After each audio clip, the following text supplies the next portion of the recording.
Hello, Luminaires. I hope everybody is doing really well this fine day. If you are new to the channel, hi again. My name is Jamie Butler. I'm the Everyday Medium, which simply means I just like taking complex, spiritual, lofty ideas and making them digestible for everyday use.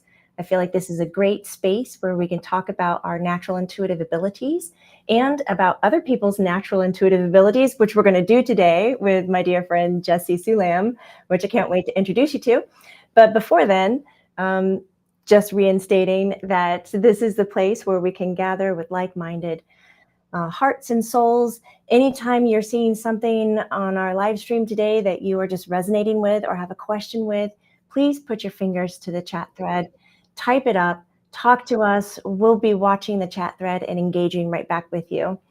So today is really interesting. Today's energy, if you're watching live, this is Friday the 13th, one of my favorite combos in December of 2024. And it's a day of like an open mind. It's really about communication, and it's about communication to self or spirit, however you want to see that. It's just a great intuitive day. I thought it'd be really nice to introduce you, the Luminaires, to kind of a secret jewel that I've been keeping underneath my wing, which I have graciously, I don't know if it's graciously, I was a little bit like, you need to do a live stream with me. You need to do this live so other people can see you, because I can't just keep you secret anymore. So Jesse was very kind to say yes to this. So my friend Jesse Sulam has been, for the last 5 years, diving deeply into astrology. And he does readings, which is really wonderful. You know what? I will find, Jesse, I've never asked what your pronouns are. I've just always say he, him. Am I right?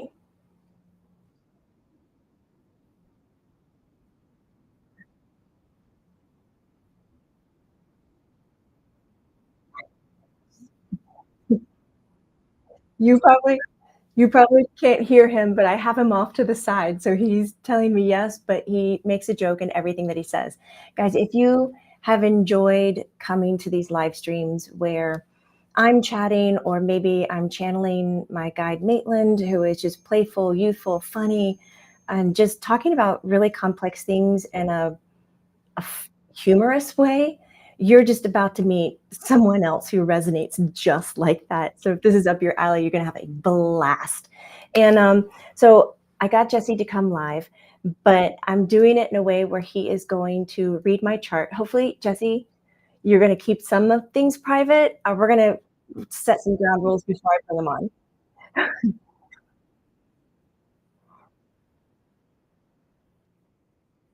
Mhm.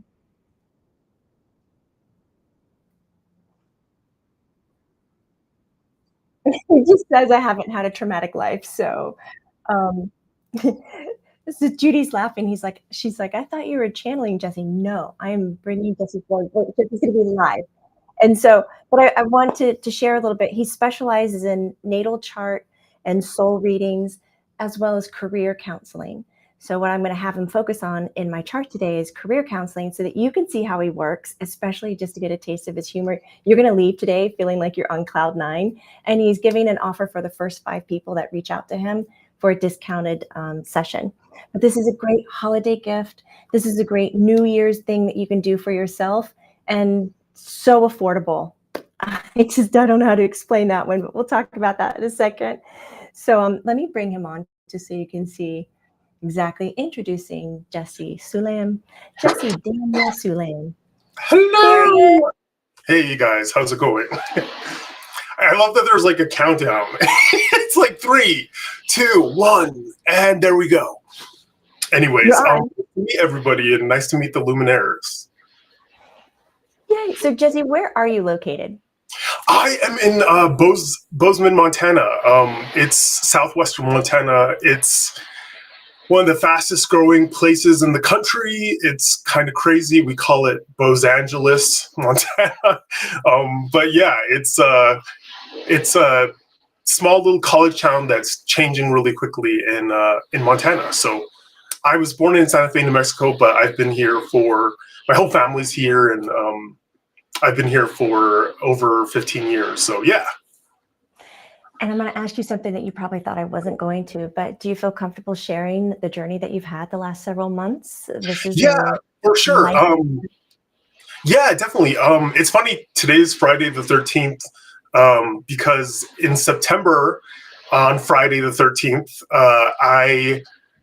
I'm a house painter. Actually, that's what I do for a trade, and I totally didn't fall off a ladder, but it slid out, and I smashed down onto the deck and shattered my elbow, my ulna, my radius, my humerus, so all the fun ones. And then I also spiral fractured my leg. So I've been in the hospital for like the last month. I got home about a month ago, and then I was in a rehab hospital for a month before that, and then I was in the hospital for a month before that. But it's just funny that today is exactly Friday the 13th, which is the day of my accidents.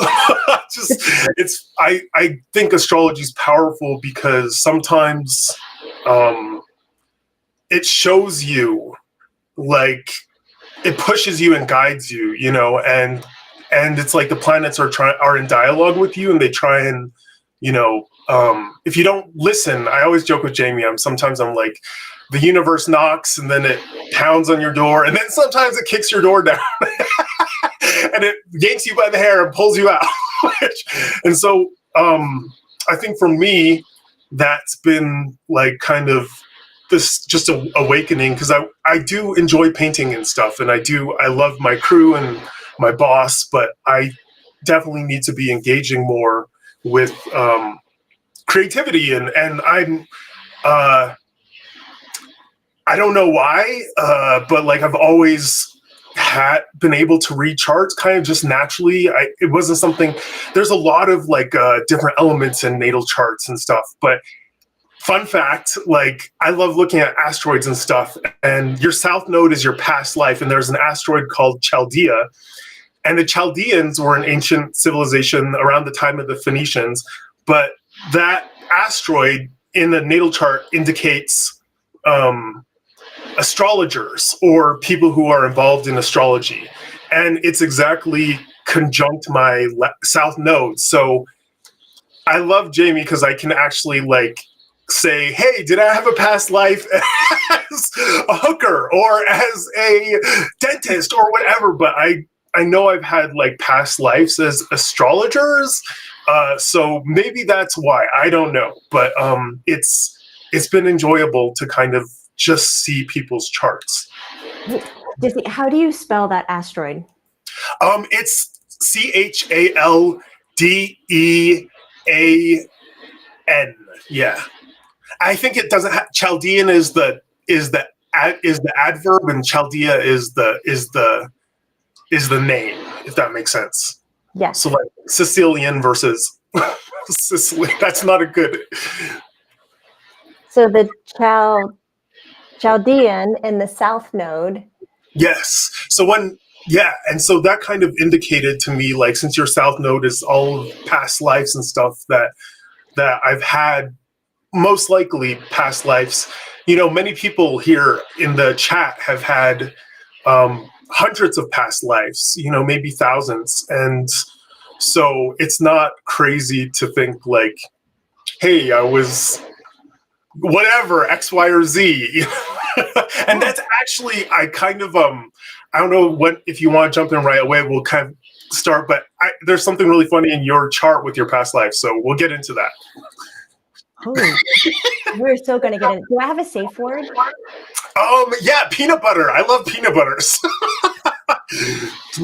How about, if you're like peanut butter, but I am an open book for me. Like, I don't have any, I've just been through a lot of craziness, and I don't really have any secrets. I think trauma is very important in a huge way. And for me, like looking at a natal chart, I think the biggest thing is that it's a divine blueprint, and it's your soul speaking through the planets. And it's so beautiful, like, to me, to look at. I get choked up sometimes looking at them because because if somebody's had a very traumatic past life or current life, from a soul perspective, it's not, the soul doesn't see the trauma in the same way as the physical human. So we see like, oh, my daddy beat me, or whatever, like went through the gigs. And from a soul perspective, it's much different. It sees it as a growth, like kind of experience in a lot of ways. And out of the darkest traumas, oftentimes come the most elevated. You can't have compassion, for example. I believe you can't really truly have compassion in the same way if you haven't gone through something and can relate to that person. So from a soul perspective, like seeing trauma in a chart just makes me feel very, like, I believe in planning of lives and stuff like that. And so it makes me very stand in awe sometimes of people that some humans come to this planet to experience such harsh, dense, intense, difficult things. And I just think it's amazing when I look at a chart like that, because these people are trying to work through these things to elevate themselves. And they wanted that experience. Not that, not to like be like, I wanted to get, like every bad thing or whatever is pre-planned, because I don't believe that. But like, even me falling off the ladder, I discussed with you, I have like a really messed up arm now, and I have to go PT and OT, occupational therapy, every day. But I know that the energy currents, it was necessary for me and in that moment, because things were very stagnant. So yeah, anyways. It's a game changer. And you know what? I was like, this is a great opportunity for you to do more readings, which is actually, I think, one of your many strong suits that you do. Stop it. There's going to be more compliments coming your way. You're going to have to get absolutely. I'll dodge and weave. Like, no, stop it. Take it. I'll be like Mario Kart, like whoop. I love it. But thank you. That means so much. You're welcome. Can you see the chat thread on your Be Live? I can. Yeah. Yeah, that's great. So, is it Helen or Helene or Helen has been saying, make sure, like, now that you're out of doctor's care, to go get some body work. You were just saying you were doing PT, but she's got some compassionate love coming your way to make sure that you don't build up any scar tissue. That makes it a lot more difficult to heal. Yeah. Just saying. No, I'm doing Reiki actually once a week. So that's perfect, because it's actually been so helpful. Like, it's funny, I didn't go last week to the Reiki appointment, and my arm hurt way more that week. So it's like, even if you just do the woo-woo and the doctor guru, Yes. Jesse C is saying, I have the same exact beliefs and understandings of the human experience. It's so comforting to hear you echo this. Thanks, Jesse. Thanks. Thank you. All right. So just pretend like we're not in a live stream, and open up the way that you like to open up. Everyone here, be voyeuristic, ask questions, and we're going to look at things that you can look for in your chart as well. If you have your chart at home, that would be wonderful. Amora wants to know, what house systems do you use when reading charts? I actually use equal house system, which is funny that you said that. I was trained by an astrologer who, a lot of people, I would say the majority of people, use Placidius house system, but I actually use equal, because when I was trained by him, he showed me in my own chart. It was really powerful to see. I use the nodes, the south node and the north node, intensively in my work. I don't even like that word, my work, my readings. And so like my chart flipped, and it made so much more sense when I went into equal. I think you can use different house systems for different things. So sometimes for transit readings, I'll use Placidius. And there's different branches of astrology and, like synastry, romantic stuff. So I do believe that kind of with the house systems, you can kind of work within systems that, depending on what type of modality you're doing with astrology to kind of fit what you're working. But to answer your question again, sorry, I use equal, so equal house, not equal midheaven MC, but just the plain equal house. And whole house system is very popular, gaining popularity in new systems on some of the big YouTube channels. They use whole house system, but yeah, I'm an equal kind of guy. So okay, for those who don't understand astrology at all, and you're here talking about houses, what in the world is a house, Jesse? The house, there's 12 signs in the zodiac, but there's also 12 houses in your birth chart. So each house corresponds to an arena of life. And like the first house is your physical body. It's your very much your personality, your like who you are as a person. Your second house is like your possessions, your money, your liquid money, your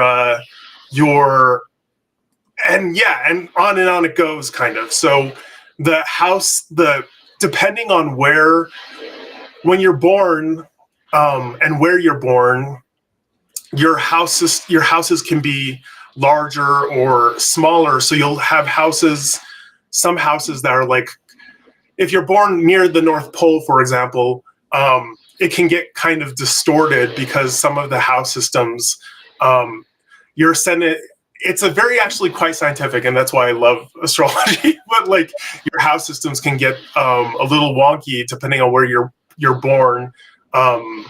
So sometimes people will have like a 10th house and will dominate a huge part of their chart, and so nowadays a lot more people use systems that try and like even things out. And with equal house, all houses are equals, so that not one house is not bigger than or smaller than the other. So I got it now. Yeah, and it's just I've noticed because it's going to change the flavor of the reading. And if you use Placidius, for example, and someone's born in Svalbard, Norway, they're just naturally going to have houses that are going to be like a lot bigger.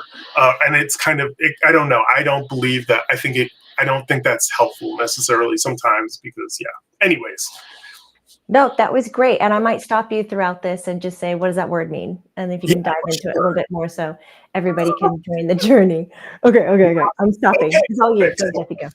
Okay. So I generally I start, a reading kind of, I actually do two things. I break down the element composition of the person. And then I also break down in astrology, each sign has three modalities, which is our cardinal, fixed, and mutable. And so there are 4 cardinal signs, there are 4 fixed signs, and there are 4 mutable signs. And each one of those 4 is of the 4 elements. So earth, air, fire, water, heart, combined, spirit, Captain Planet. No, but no, yeah. So those are the 4 elements. And so, for example, the fixed signs are Leo, Aquarius, Scorpio, and what am I missing? Taurus, yes. And so those are and so each energy has different meanings to it. So cardinal energy, I always think of it as beginnings, middles, and ends. Cardinal energy is the energy of beginnings. It is kind of like the bright, go forth energy. It's like Aries, the star of the zodiac, is a cardinal sign.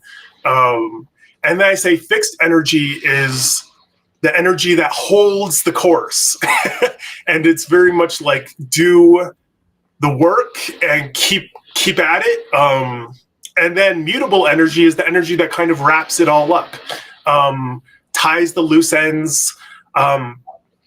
Mutable signs are often hilariously known as being often kind of critical, like Virgo, because they criticize things to perfect the perfection of the thing to end the circuit.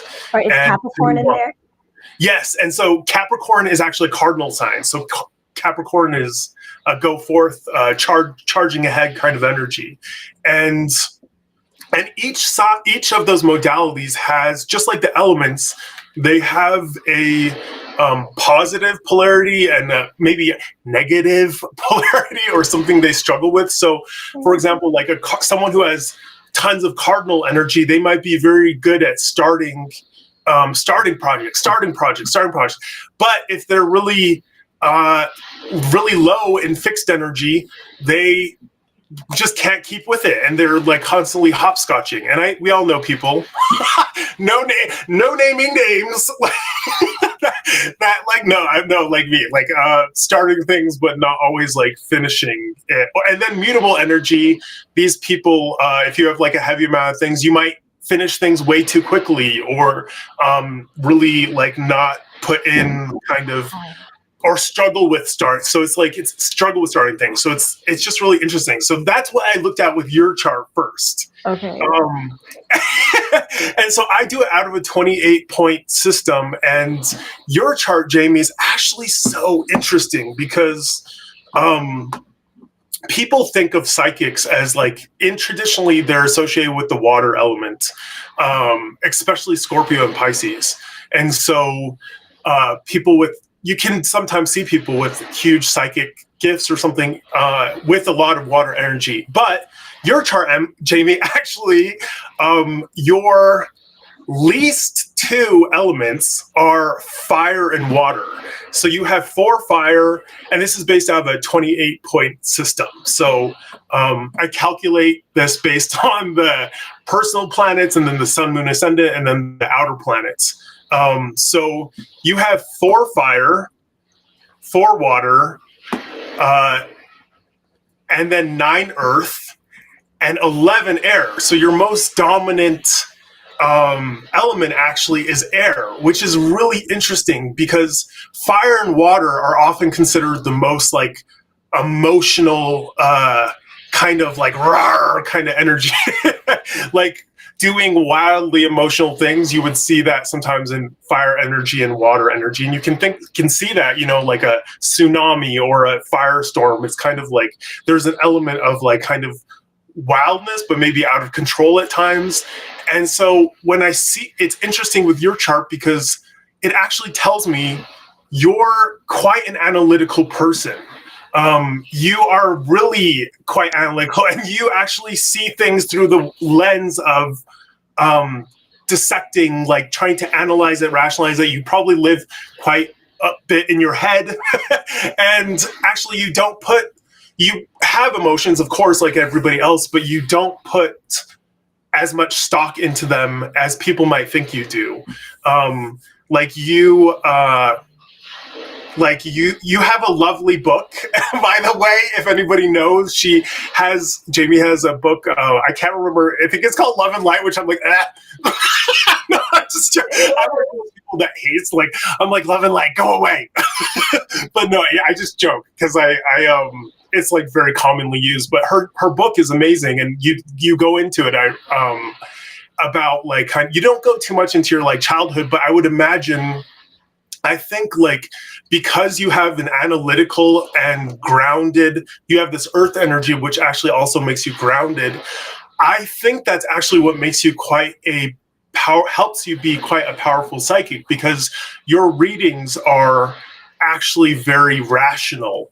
And I always joke with people that like the best kind of readings that you give, I think in a lot of ways, like you said, you're a medium, so you speak with spirits, but you are very, very good in practical and also like rational, logical readings. I not that I wouldn't go to you for like, tell me like my meaning of my life, or like why doesn't he love me, or blah blah blah, like those really emotional things. But I always am like, the questions I come to you for are usually very direct, and they're very like,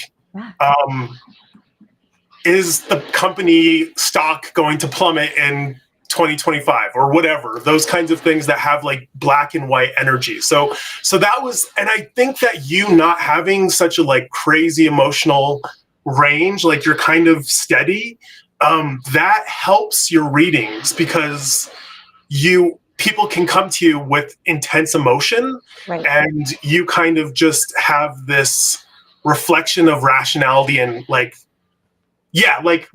kind of just like even slate. So then let's get into your cardinal pick. Yes, what, any questions? That was just a beautiful way of putting it. And Yeah. I wanted to throw out there real fast that you are offering discounts to the first 5 people. Yeah. So we've been at this for a little bit, so I want to go ahead and post it. Yeah, for sure. Yeah, no worries. And so there's Jesse's information. You can find him on Instagram, Soul Searching Astrology. So you can like and follow, but he only accepts appointments through his email, which is soulsearchingastrology@gmail.com. So the first 5 emails to come in to mention the live stream, he's actually going to do the session for $88. Crazy thing about Jesse is that he does the reading until it's complete. Yeah, I'm like, if some people have really complex charts and they have like a lot of like trauma or craziness to their chart, and I think it's fair that like you go in to explain all of it as long as it takes. And some people actually, like a lot of souls, they come here just for like kind of a good time, like, you know, just for a relaxed. Some souls come here to learn a bit, but they come here to kind of like chill out a bit sometimes. Like not every life has to be, you know, like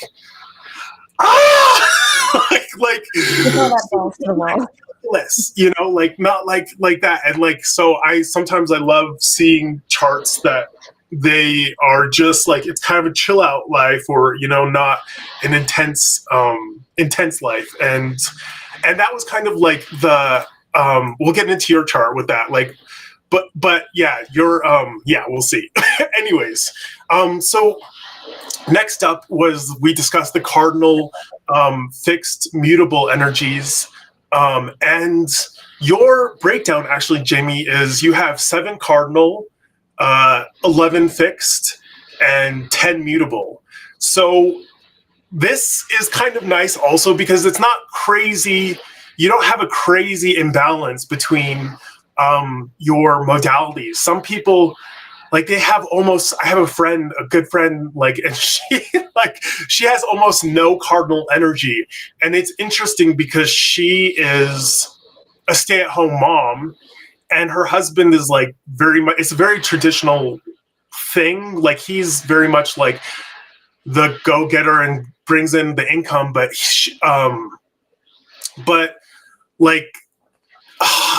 people with like her, she is really good at like maintaining. Once a routine is set, she's really good at maintaining it.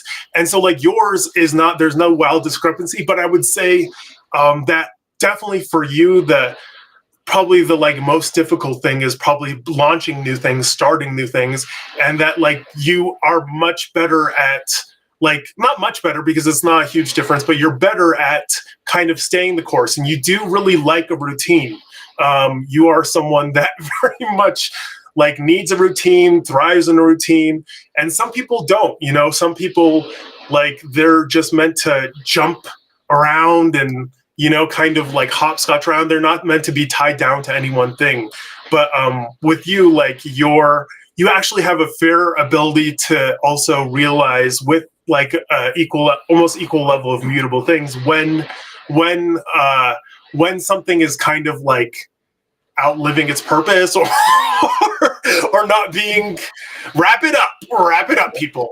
And you always joke like you need to, like, I remember in your book or something, you mentioned how like people come into your office and they never want to leave sometimes. And like sometimes you have to push them out the door.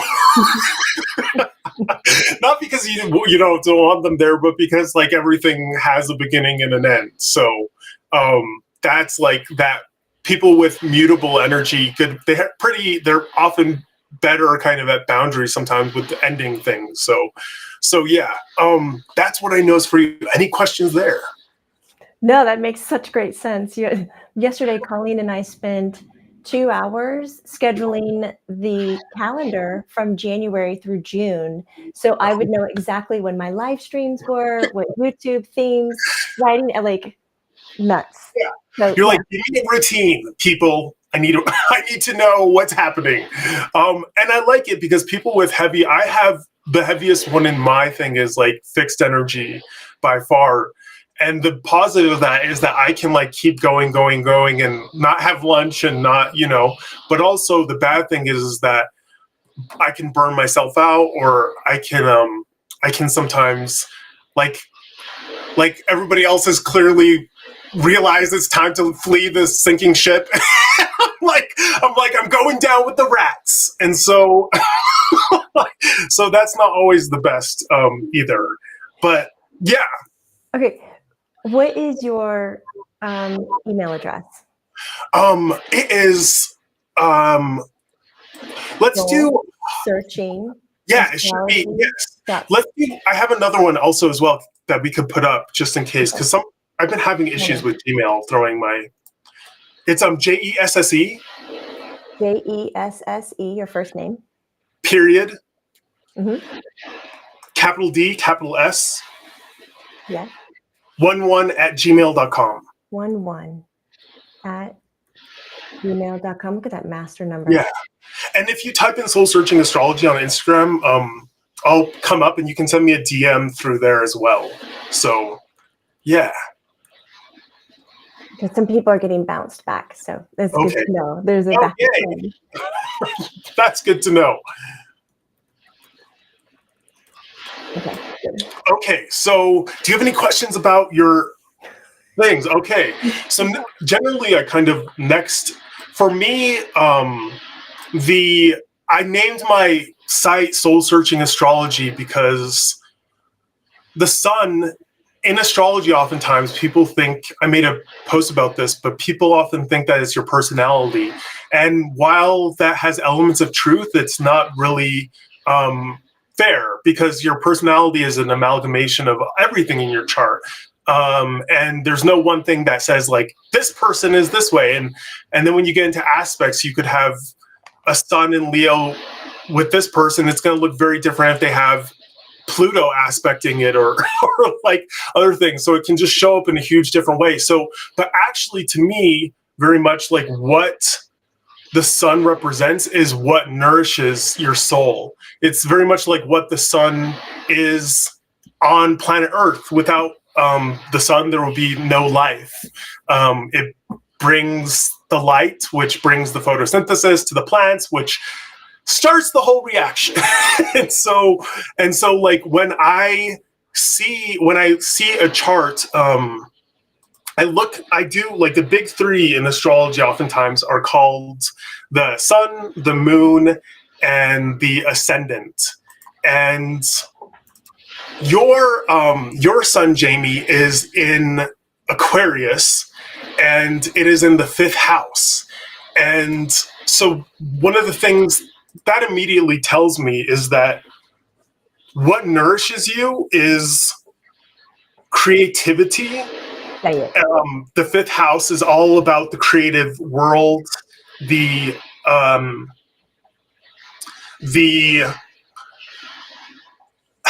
family life, like the artistic realm. It's called the playhouse, the fun house, because you get to have fun. And it's funny, you're like completely in yellow and your background's yellow. And so like yellow, I think, is probably very much a powerful color for you.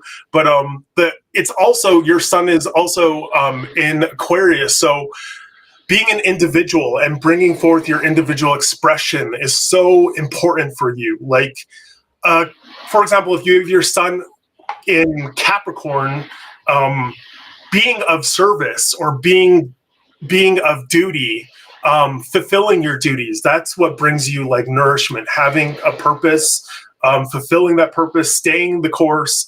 Those are very Capricornian traits, but Aquarius traits are actually equality, like, but innovation is a huge one. Like, you're all about bringing forth new energies, new ideas. Like, you actually probably do quite well with technology. and like forms of technology. You're not adverse to technology, but you also, what's really fascinating is you have your sun conjunct, I'm jumping back and forth between your chart. You have your sun conjunct your Mercury in Aquarius. So that is doubly powerful, because whenever you see planets that are conjunct, you see the melding of that energy and they influence, and the sun illuminates whatever it touches. And so like for you, communication and is so important. Like it's such a crucial part of your life. And so like and that extends to all realms of your family, your external life. And the reason I look at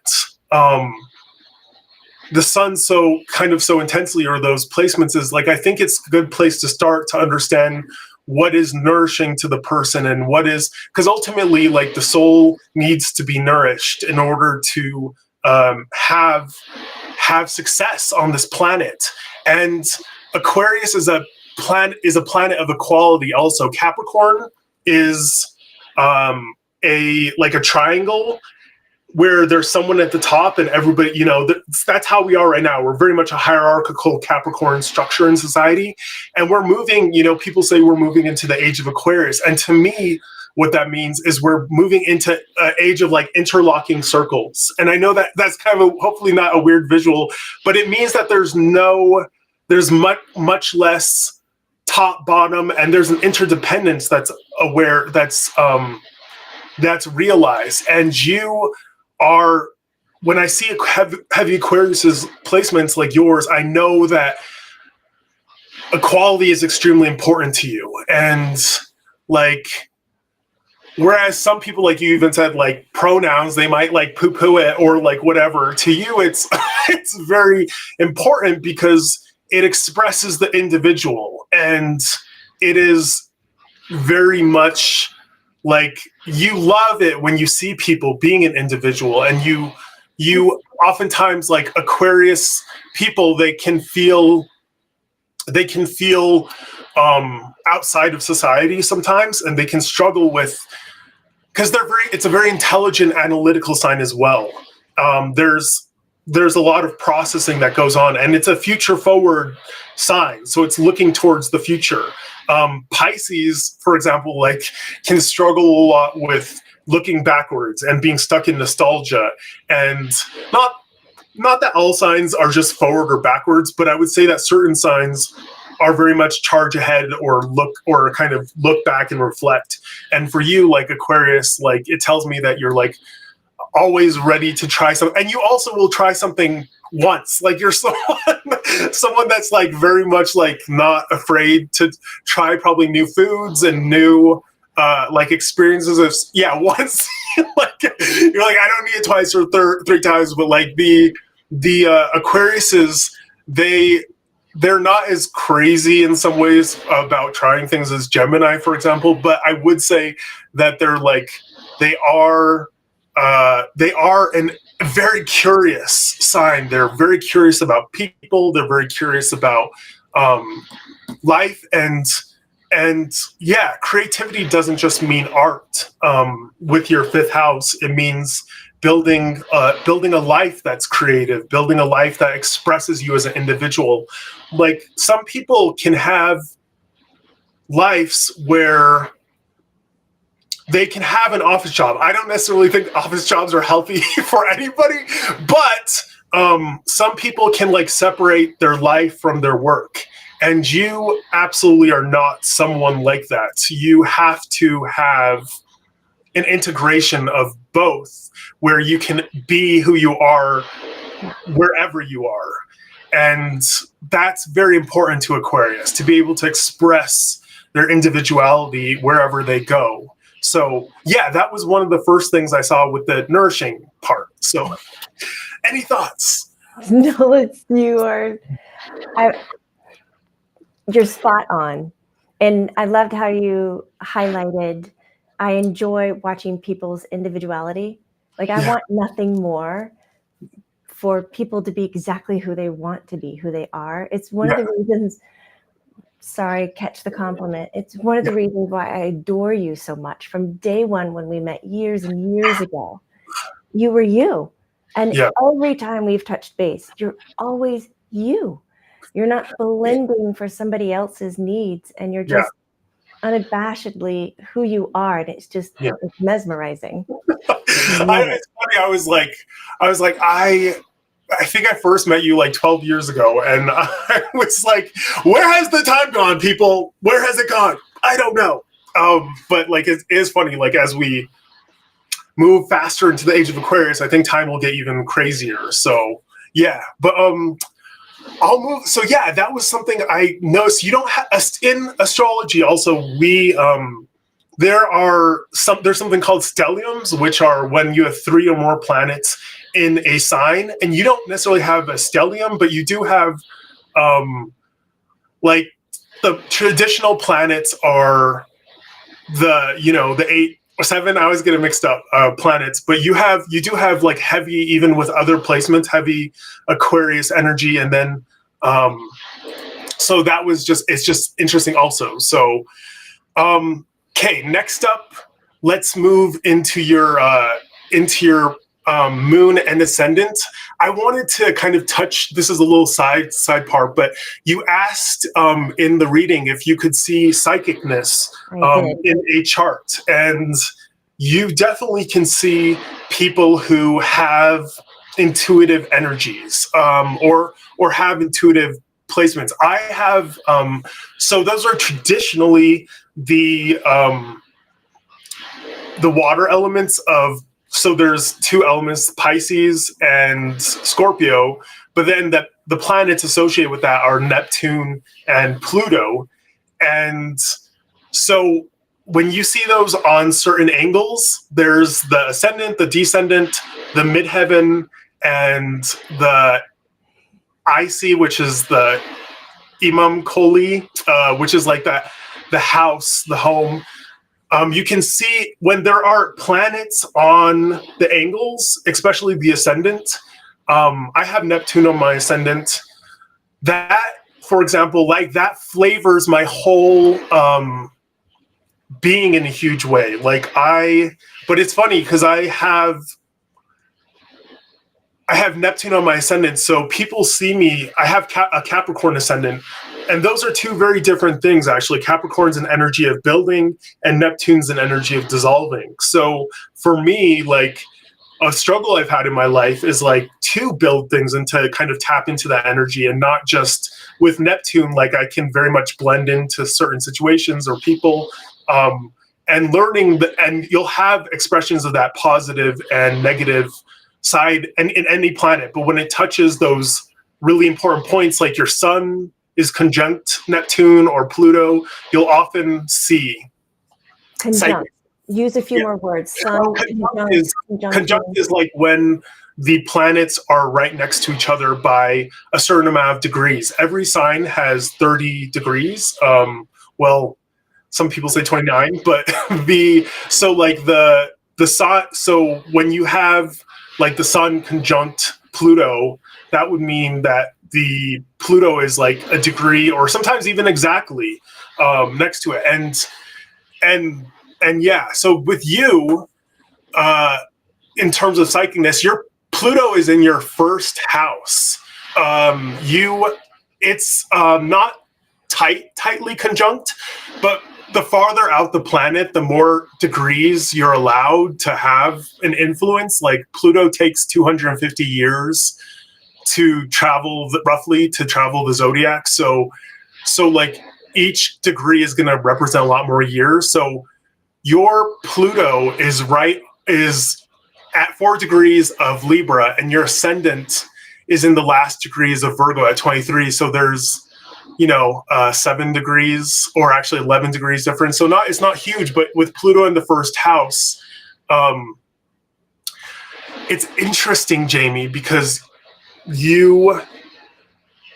when I see Pluto on the ascendant, it's oftentimes people who have, they reflect back people's issues and stuff. But with your chart, like it's not very tight, but it is there. So there is a psychic there's just a psychic natural ability that comes in with that person's energy, with that soul. And for you, I've always known like this wasn't something that you trained for or did. It's just, I joke with my therapist, there are certain people who see ultraviolet light. It's actually, I can't remember the condition's name, but they can actually see into the ultraviolet spectrum.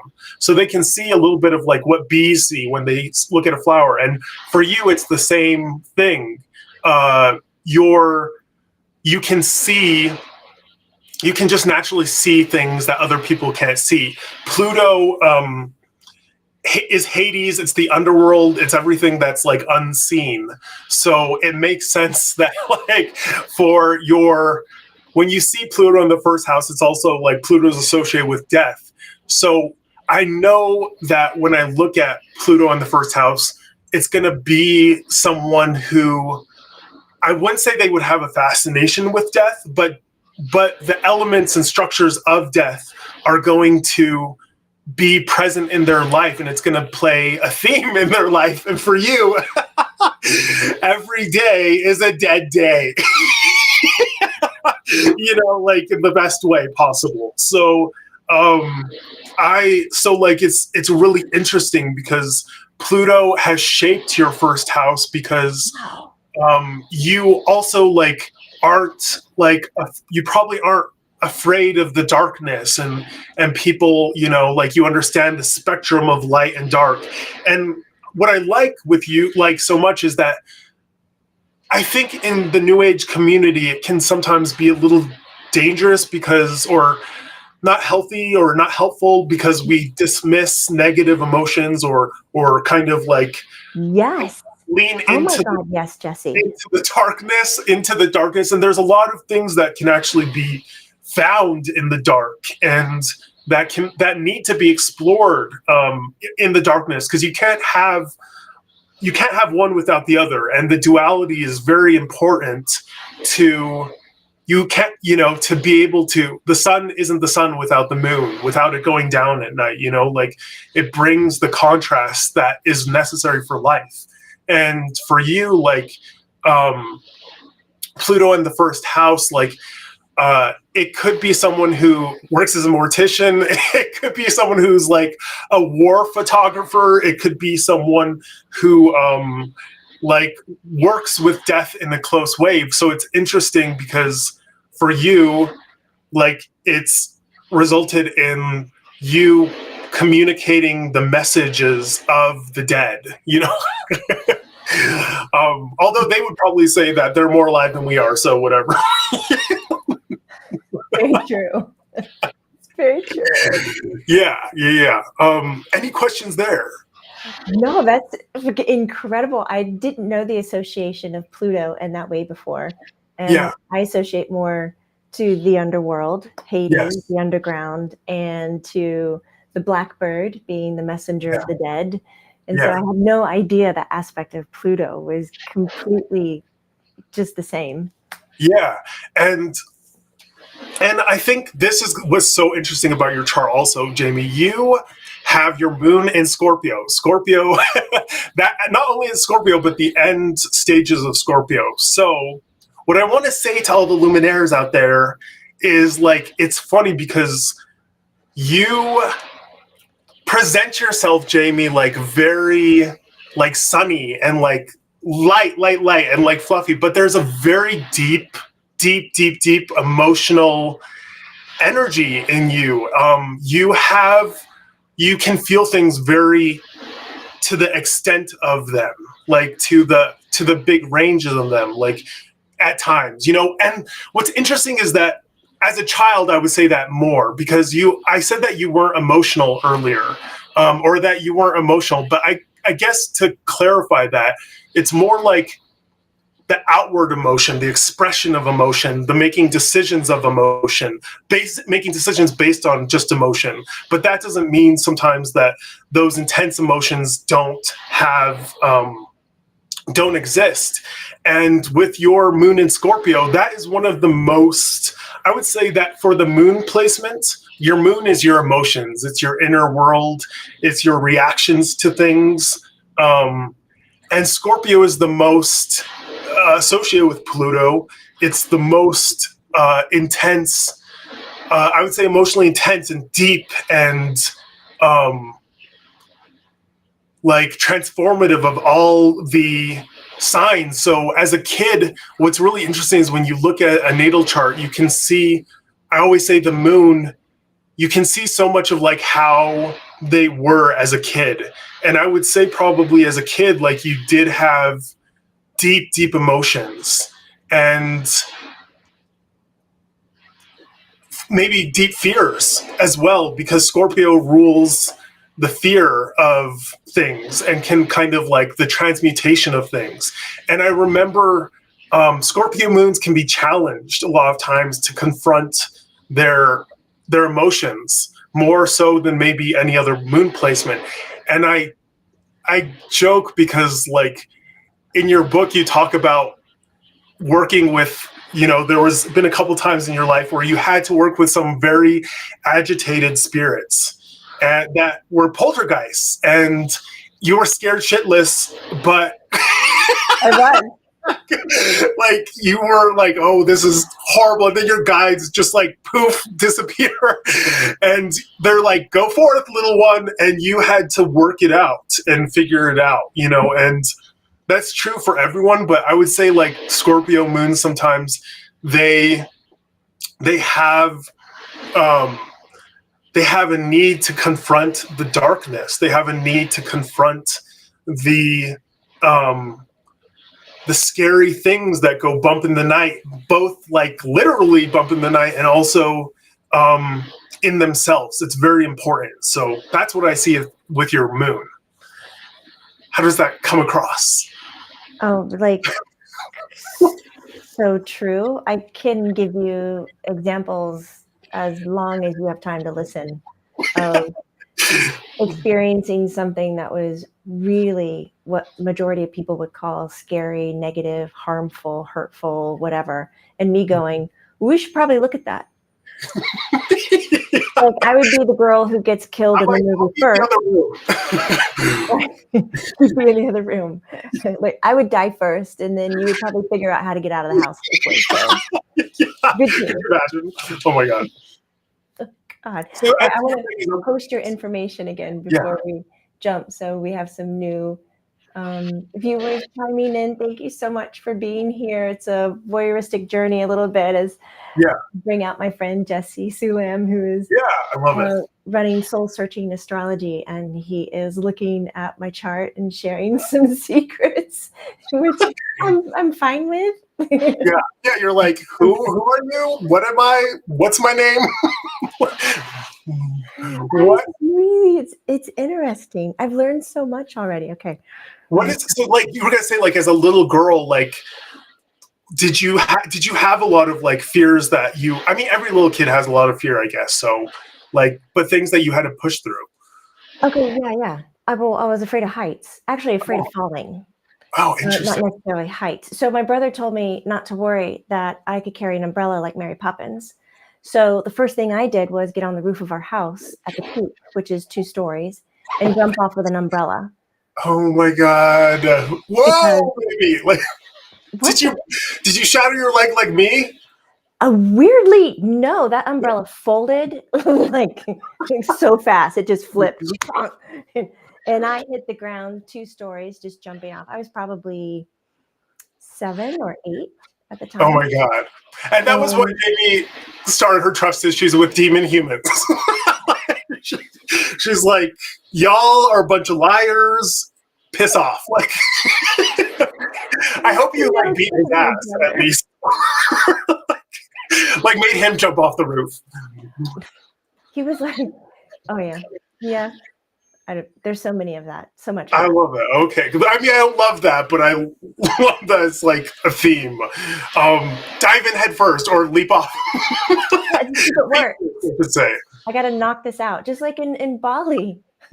I see a few of you are here that went to Bali with us. I have a fear of falling, but you guys wanted to jump off the cliffs into the water. And I was the last person with shaky knees. Took about 20 minutes. I did it once. Will I ever jump off of it again? No. No. Bucket list. Check. Check, hit. So one of the people, so they said, what is your rising sign? And then so let's jump into that, and then we'll kind of, I'll ask you a funny question, which I love that you can answer this. Okay, so your rising sign is Virgo, actually. So Virgo is I always say it's the nurse, the caretaker of the zodiac.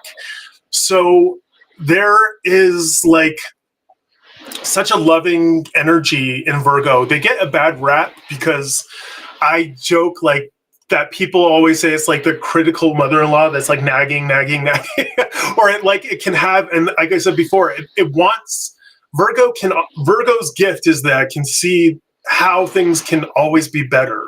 Like it has the ability to like be like, okay, this is good, but like it could be great if you did this, this, and this. And so like it's such a curse. So like, no, and so it's like such a hilarious thing with Virgo strong, heavy people or ascendants, especially, is like there's like it comes from a place of like love where Virgos want to be, it's the service sign. It's one of the signs of service. So when you see a Virgo ascendant, like it naturally comes easy to them to serve people and to be of service. But it's like sometimes it doesn't always, like depending on the placement, everything, it might not, and the planets and everything, it might not like show up in a very like healthy or awesome productive way. But you don't have any really difficult placements around your ascendant. And actually it's hilarious because your I think I wrote it down, your ascendant is trining your Jupiter, and a trine is Is it a triangle? Yes, it's a triangle. That's the symbol for trine. But the trine is a gift that you come into naturally, that comes easily. There's 4 main placements. I don't know if I should go into them now, kind of like about with astrology, but there's the square, the opposition, the trine, and the sextile, and each one comes with like they benefits and kind of like things that they're meant to teach. And so trine energy is energy of the gifts. I call it the gifts, the natural gifts. You don't even have to work at them. And so it's interesting because your ascendant being in Virgo, trining Jupiter, which is the like the planet of wealth and the planet of income, I can tell that service is going at, if this wasn't your chart or anybody's chart, I would be able to tell that income is tied to service. That this person, the way they're going to bring money and prosperity and abundance into their life is going to be directly correlated to how they serve. And that can be like, whatever, that can show up in a million different ways. But before we even like get into the nodes and stuff, being of service, tying into that, Jamie, did you have a past life as a nurse? Oh, I have, yes, several times. Yes. So like that shows up so strongly like in your chart, which we'll get into. But I was just like, it was funny because not only the Virgo thing, but when we start talking about the nodes, I was like, Jamie's been a nurse in a past life.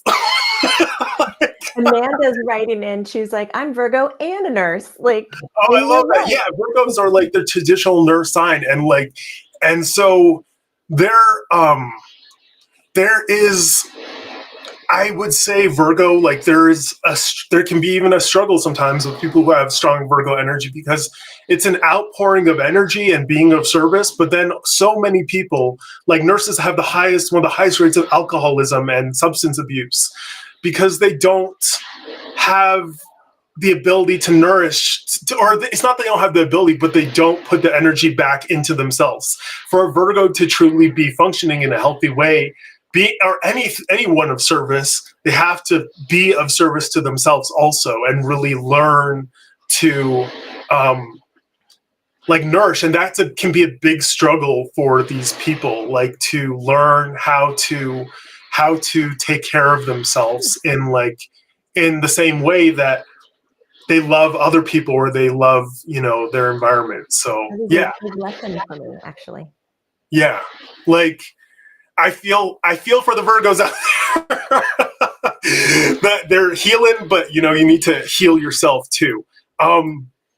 So now I think it'd be good to like jump into the nodes, which are like kind of like in some ways not like the meat and potato of learning what a soul came here to experience or to learn or whatever. But the north, so there's the north node and the south node. The south node, just two. There's two, and they're exactly opposite each other in the chart. So if the north node is in 4 degrees of Libra, that means that the south node is going to be in 4 degrees of Aries. So they're always going to be opposite each other in the chart.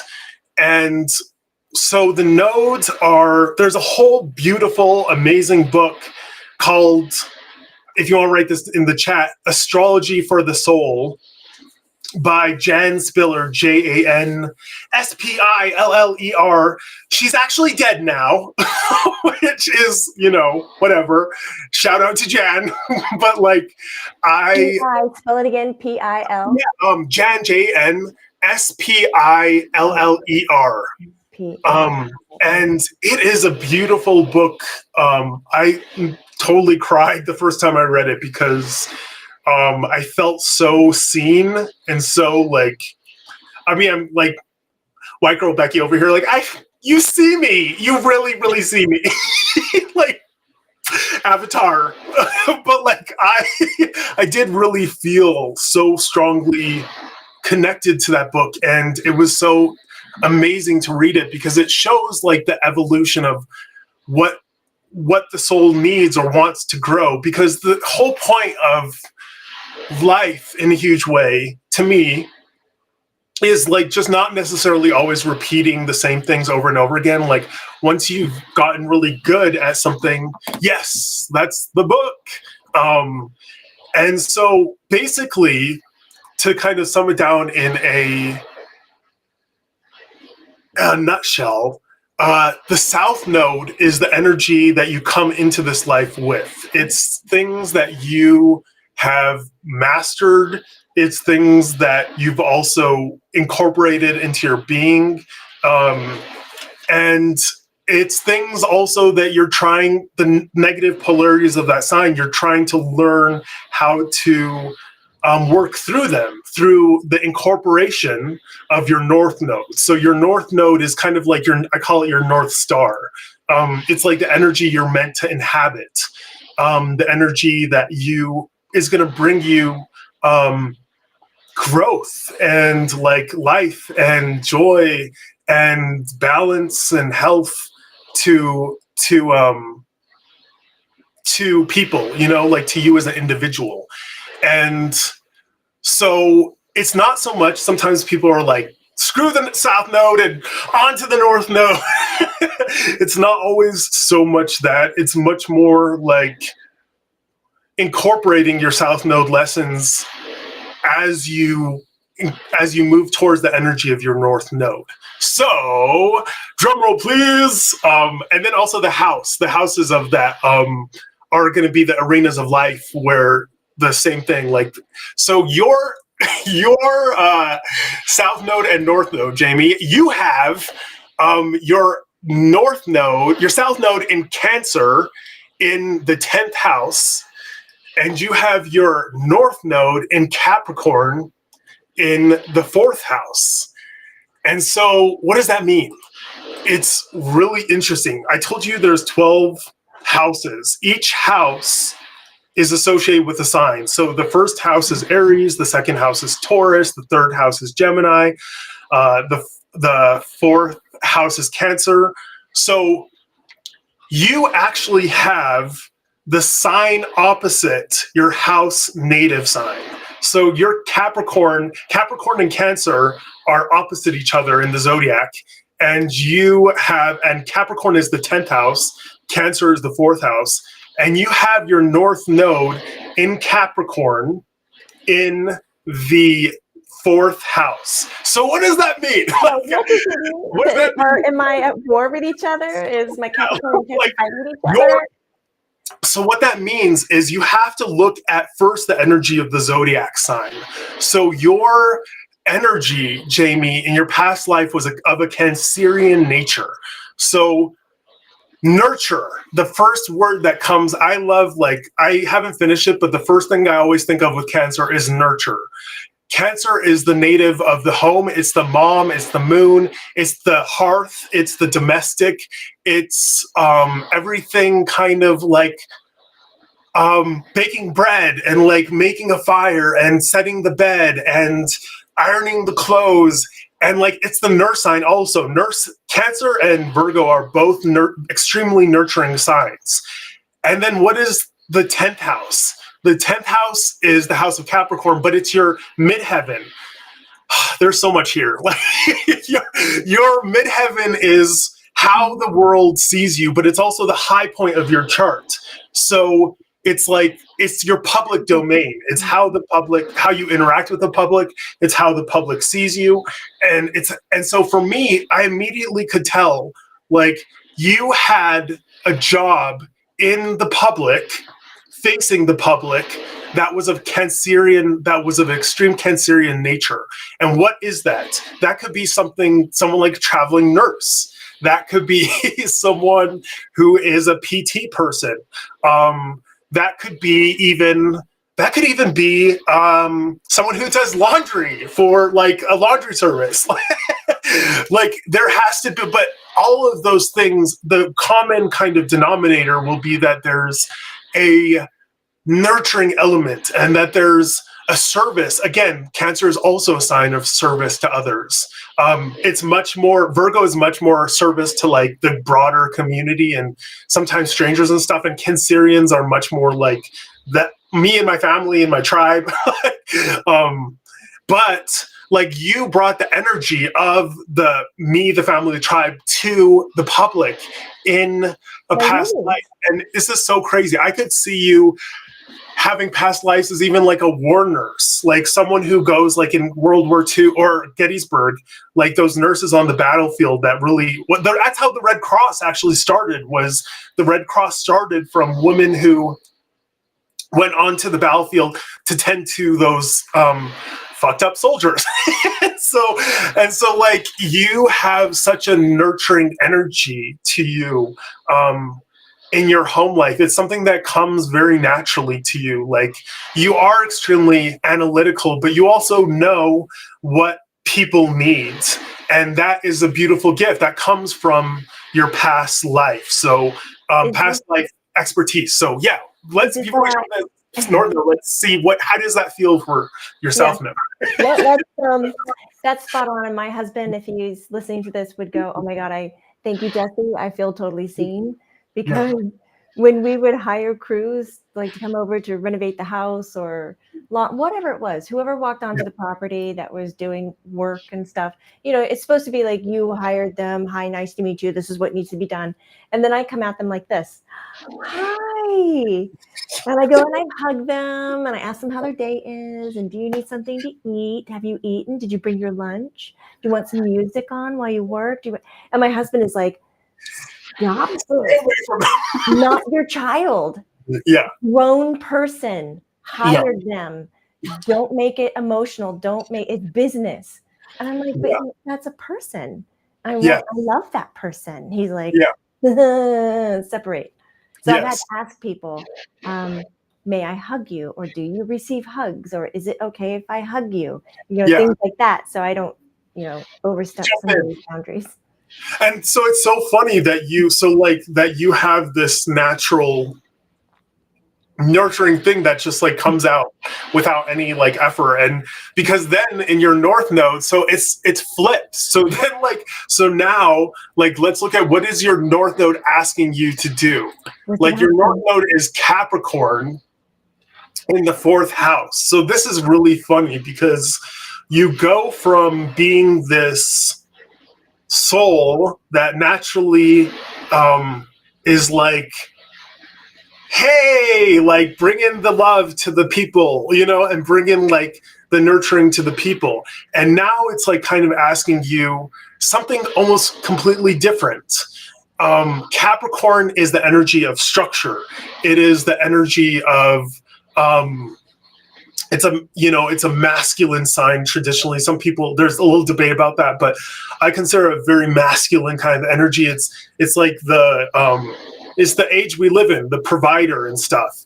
And yet yours is in the 4th house. And the 4th house is traditionally the domestic and the kind of the 4 walls of your home. So what your soul is asking of you in this life with that kind of placement is very much, let me try and distill it in one sentence, is very much being able to step into bringing structure, stability, groundedness, providence in your home life. It's interesting because it's like you can being the provider in some ways, even materially, for people in your home. So it's like asking you to be much more home focused in this life. Your home doesn't necessarily just mean your open the door. Traditionally it means open your apartment door, close the door, and blah blah blah. But it's like your inner sanctum, whatever that is. And for you, it's I could see some people's offices are their homes. Some people, an office is just an office, and it's something that you go in, you check in, and you check out, and whatever, But for many people, their office has to be their home in a lot of ways. And so for you, bringing, it's interesting, you're learning in this life how to incorporate your masculine energies to be a provider for your family. And Colleen, are you listening to this? Are you losing it?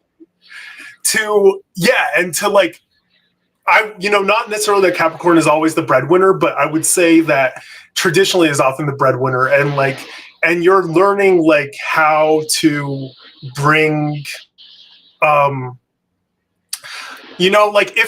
the woman, we live in a traditional society somewhat still, very much. I mean, obviously it's not the 50s or whatever, but people. Do you want me to put you at ease for a second? Yeah, for sure. Okay. So if we were to take the classical tradition description of masculine, feminine, especially in marriages or relationships, if you were to observe mine from an outside view, I would be the husband. My husband would be my wife. And sometimes I didn't want to offend you or sometimes I introduce him as my wife, and people are like, "What's happening?" But the moment we got together, we were friends for a while. The moment we got together and I got pregnant, he just was like, woof, I give away anything that resembles what a man should be doing traditionally. I quit my job. I want to raise the children. And I was like, I don't even have a baby for you yet. Yeah. You quit a job? We haven't even talked about this. He was so terrified that I would tell him no. And he wanted to be the number one parent to stay at home and raise those babies, which is also what I wanted.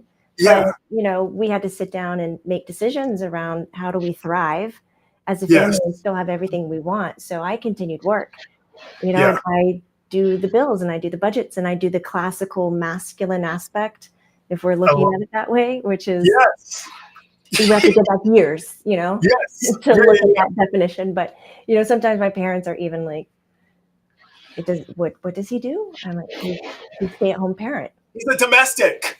Yeah, he's domestic. its own his skill dad. set and nurture, and it's so important. Like, you know what I mean? Like stay-at-home moms or stay-at-home dads, like they don't get a lot of credit in society because people are just like, bitch, you're staying home eating ho-hos or whatever you're doing. I don't know.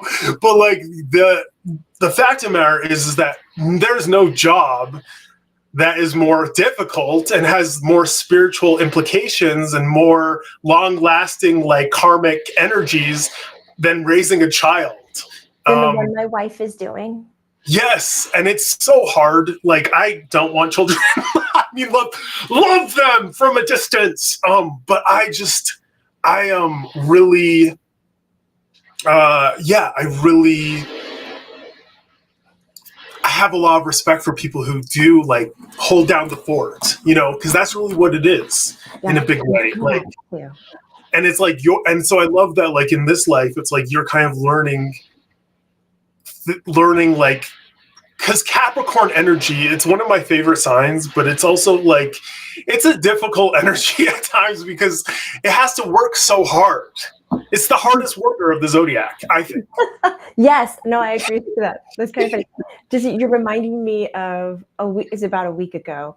I've been having, the energy's been really thick, so I'm really susceptible, and I've just had hard decisions in my life. And I whizzed through the kitchen as he's prepping dinner, and I like tossed energy at him, and I was just like, "Oh, you really made the right decision in this life," you know. And he looked at me and he went, "I'm sorry, what decision?" I go, "As a man." I was like, "I'm definitely incarnating as a man before, because being a man in a woman's body is really hard." And I just like went downstairs, and he was like, "Yes, because like you like are having to like be it must be, I always joke with you sometimes, it must be so hard to be, I truly believe, and I'm not just saying this to be nice, like I'm like, if you were trash, I'd be like, trash. But I do believe, Jamie, you're one of like the top 1-2% of medium psychics, whatever, on the planet. Partially because this is something that is like born, it's almost genetic in your body. Like it's not something you ask for, and it's very much a pre-planned thing. Like you talked about in your book, you're like, when Mother Mary is like, okay, bitch, like, here's what's up, you know, like this, I love that, like, you know. But I would say what's so hard about that in a way is that everybody and their mother wants a piece of you, Jamie. You know, like there's not enough Jamie to go around, and I'm not even trying to be like nice, but it's like, and because it is kind of like a selfish, there's like a little kind of like selfish energy of that. And like, so with you having that Cancerian past life, you want to like nurture and be, you know, really help people and help everyone, and blah, blah, blah, blah, blah. And there's the orphan across the street, and oh my God. But for now in this life, like it's much more about like learning boundaries, which I hate that word too. I'm always like, I'll totally give you like whatever you need. But then sometimes it's like, if you give the shirt off of your back and then you don't have a shirt, then we're still fucked. Sorry. Or like, you know what I mean? Like there's no balance. It's literally like you just transferred the suffering or the lack onto onto yourself, you know? And so for you, like boundaries is like a huge Capricorn lesson. And I could like just kind of tell like it's like having to be like, this is like my living, and I can't, and I only have so much energy, and I just can't be that, be your crystal ball for everyone. So how has that been for you? I'm just curious, like, for like your guides and you, like kind of, because you would joke that you would help your brother out of the bar growing up, but like, what is it like? What is it like for you to like learn those boundaries? How difficult is that? It was tough. It was really hard for me. I didn't want to learn them. And I valued myself against how many people I could help. Like I put my power in an exterior perspective of me. So I had to get really, sick. I had to get weak before I could find my no voice. And I'm much better at it now. I don't, I began by doing white lies and telling people things I didn't do. Like, what do you do Yeah. for a career? I bag groceries. Because I knew nobody would want to talk to me about that. I don't know. I like the art of bagging groceries. Like, I would find such satisfaction in that. Like, but anyways, so I did it by avoidance before I could find my no. And still today, I shudder and vibrate when somebody is not getting their needs met, or I felt like I had done something inappropriate or not enough, and I go to bed at night and I have to tell myself, every, spirit tells me all the time, you're your best version any given moment. So if I'm at the bottom of the barrel, that is the best I got, and that's what I've given. And so I can develop this sense of pride or, consistency, knowing that I didn't just shrink away. I gave it all I got, but I have limits. We all have limits. Yeah. And you're a human, so you have to. Did your like family, like, were they always like, so tell me what's gonna happen here, or has it been like easy for you, like not so much, or are they like afraid of it? Because some people are freaked out by that stuff. So my mom Joyce doesn't ask me. My brother, oh no, it scares him. And he's had glimpses of it himself where it's just, he's out of body, and it's just, he's like, that's way too much. I'd rather be ignorance is bliss. He goes, that's what I want to sign up for. So don't tell me. Yes. My dad will chime in every now and then, but usually it's for really big stuff, injuries, surgeries, flights, weather, things like that. But no, they had a really good boundary around it. I love that. That's so lucky. I mean, freaking, you're not like the party trick on Thanksgiving. Or maybe you are, I don't know. No, but it was really interesting. My stepmom, who I call my mom as well, Jane, she was like, we're going to have a family reunion. And I was like, okay. And it was her side of the family. And it was just kind of getting to know them. Yeah. And she was like, this is my stepdaughter, Jamie. She sees dead people. We're going to sit around and talk to all the dead relatives that can't join us tonight. And I was like, what? We are? I was like, oh my God, this could really mess things up with you. Like, not on me, but with you. Yes. My dead people talker stepdaughter. Yes. We brought family in. I didn't know their names. They said their names, it was fabulous meeting everybody. And it was really sweet. And then that's what we would end up doing, like around the holidays. It'd be, okay, everybody gather in the living room. Yeah. We could bring in the dead family so we could spend time with them. Uncle Jimmy's coming through. Here we go. I love that. I wanted to. So that's kind of your nodal charts. I also look. We won't go like crazy into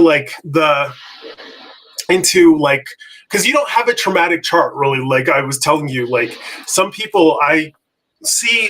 People ask what you can see in a chart. And so I think maybe now good time to like mention some of the things. When you see a chart, like an astrologer or a decent astrologer, I think, for example, they can see often sexual abuse in a chart or someone that's had trauma of abandonment and stuff like that. Like, oh my God, when you said see your chart, I took it literally. Like when I look at it, I see a kite. Oh, no. But like the planets, like the placements of planets and stuff, like it is like I look for, one of the things I look for in my readings is trauma, because I want to know like the struggles that this person's had, especially, and as you know, like when you, from age 0 to 5, like those are massively formative years, and they say so much about the relationship that person has to the outside world. And the chart does a really beautiful job at saying, like, I can't necessarily see like, everything's fluid. So it's not like I can pinpoint 100% and be like, your dad sexually abused you or whatever, but I can oftentimes, what's kind of amazing about a chart is that it's like detective work. So you see something that stands out huge, and then I look through, then there's other little contraindicators that are like, oh, here, and here.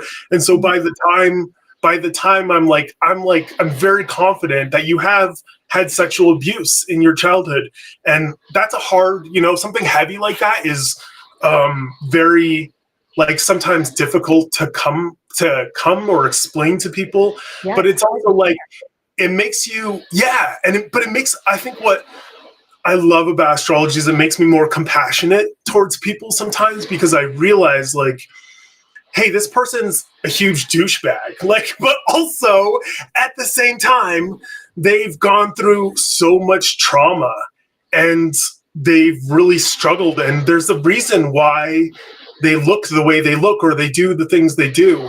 And it's not to ever excuse kind of behaviors, but I think the love that the soul has for the your soul has for you as an individual, it's so huge, you know, like, and it's like when you see a chart with, like I said before, with a lot of struggle in it, it just makes me like, I admire that person a lot because they came here to like work on a lot of stuff. And so, and so the only thing, I won't go too into depth to the trauma of your chart, Jamie, but the only kind of like thing. Notice I haven't said peanut butter yet. Yes. Is that, your chart has, it's interesting. So I talked about how the midheaven is the highest point of your chart, and it represents traditionally the career. And your midheaven is in Gemini. So like your it is. So like I also joke like, what is a high expression?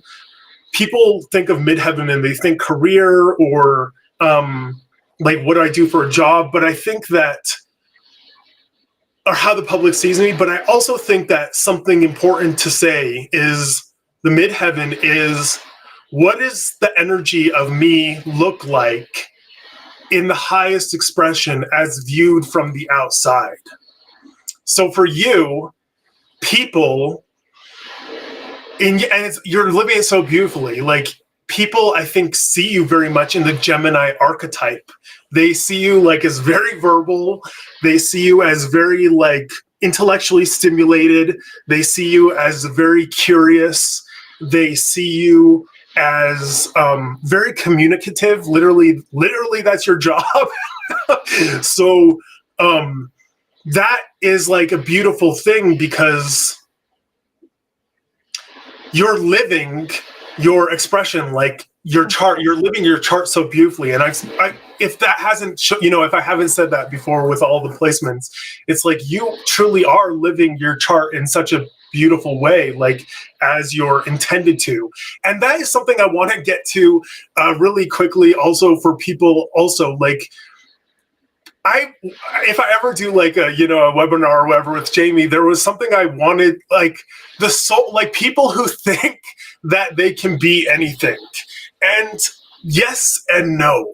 Like you are like, yes, I could freaking go to corporate law school or something and learn how to be a trial lawyer and like defend scum puppet corporations or whatever. Like I probably could force myself to do that, but it would make me sick. It would make my physical body sick. It would make my soul stunted. It would sicken me. It would literally short circuit and stunt me and be very gross and not helpful.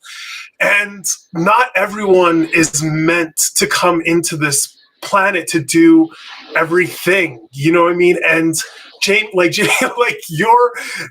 are not meant to be a cop, you know what I mean? Like it's not. Maybe it could happen if you like forced it horribly, but it's just not what your soul is wanting or needing.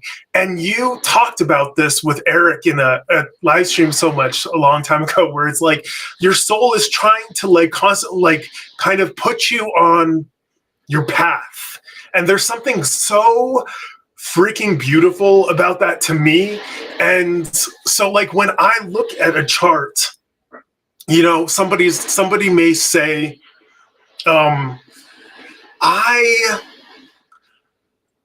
want to hoard wealth and be a like a banker, or like I want a shit ton of money, And the fact of the matter is that you, the personality, want that, but your soul absolutely does not want that. And it's not going to let it. Yeah, and it will not allow it, actually. It will put things in place like maybe your like life lesson in this life is to learn how to share. Sharing is caring. And I think like there are a lot of people on this planet who really freaking struggle with sharing. Like greed is definitely a strong, painful element of the US experience. And so it's like some people come here to just learn how to like share and be not a hoarding douchebag or whatever, you know, like that is what they came for. And so like that is kind of why I think it's like important. Like when I look at a chart, I'm looking at like, what does your soul want your path to look like? That is ultimately at the end of the day, the like underscore line numero uno point. So yeah, sorry, that was a little sidetrack. No, it was a beautiful sidetrack. As you told me before, like a fish is a fish. A fish is not a leopard. Like it's doesn't work. No, it doesn't. And like, and so often I think the suffering that we have in life is it's when we try and force ourselves into these molds that just don't work. So you can help people see if they're forcing themselves into a mold by looking at Yes, for sure. Like, and it's not me I guess it's me helping, but it's more like your chart saying, hey bro, like you're a carpenter. You're not a a ladder user. Yeah, you're not a hostage negotiator. You know, or whatever. Like there is like such beauty in that chart. And what I have found is that sometimes people think they know what they want, you know, like because you may have been programmed your whole life to, you know, be something or do something or, you know, inherit your family business or whatever it is. But it's actually very toxic and unhealthy and maybe for some people that very much works.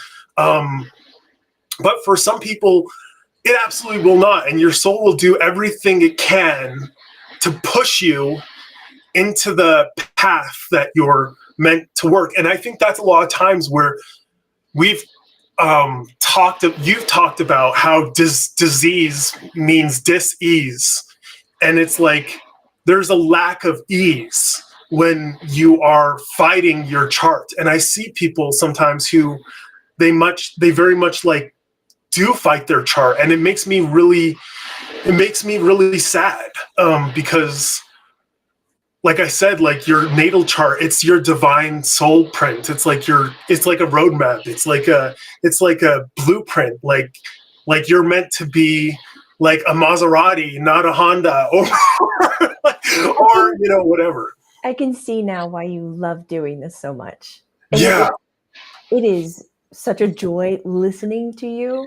Oh, like you share your excitement so well. When yeah, about what goes, it sounds like a foreign language. Yeah, the astrology, all the things. It's such a blessing to see charts like yours, Jamie's, because you're actually like living the expression of your chart. And it's funny because time is a weird one, you know, like where there are younger souls and there are older souls and there is everything in between. But like you think like, let's say a human being lives 90 years or 100 years. I mean, I don't think that's even the average. I think it's less than that.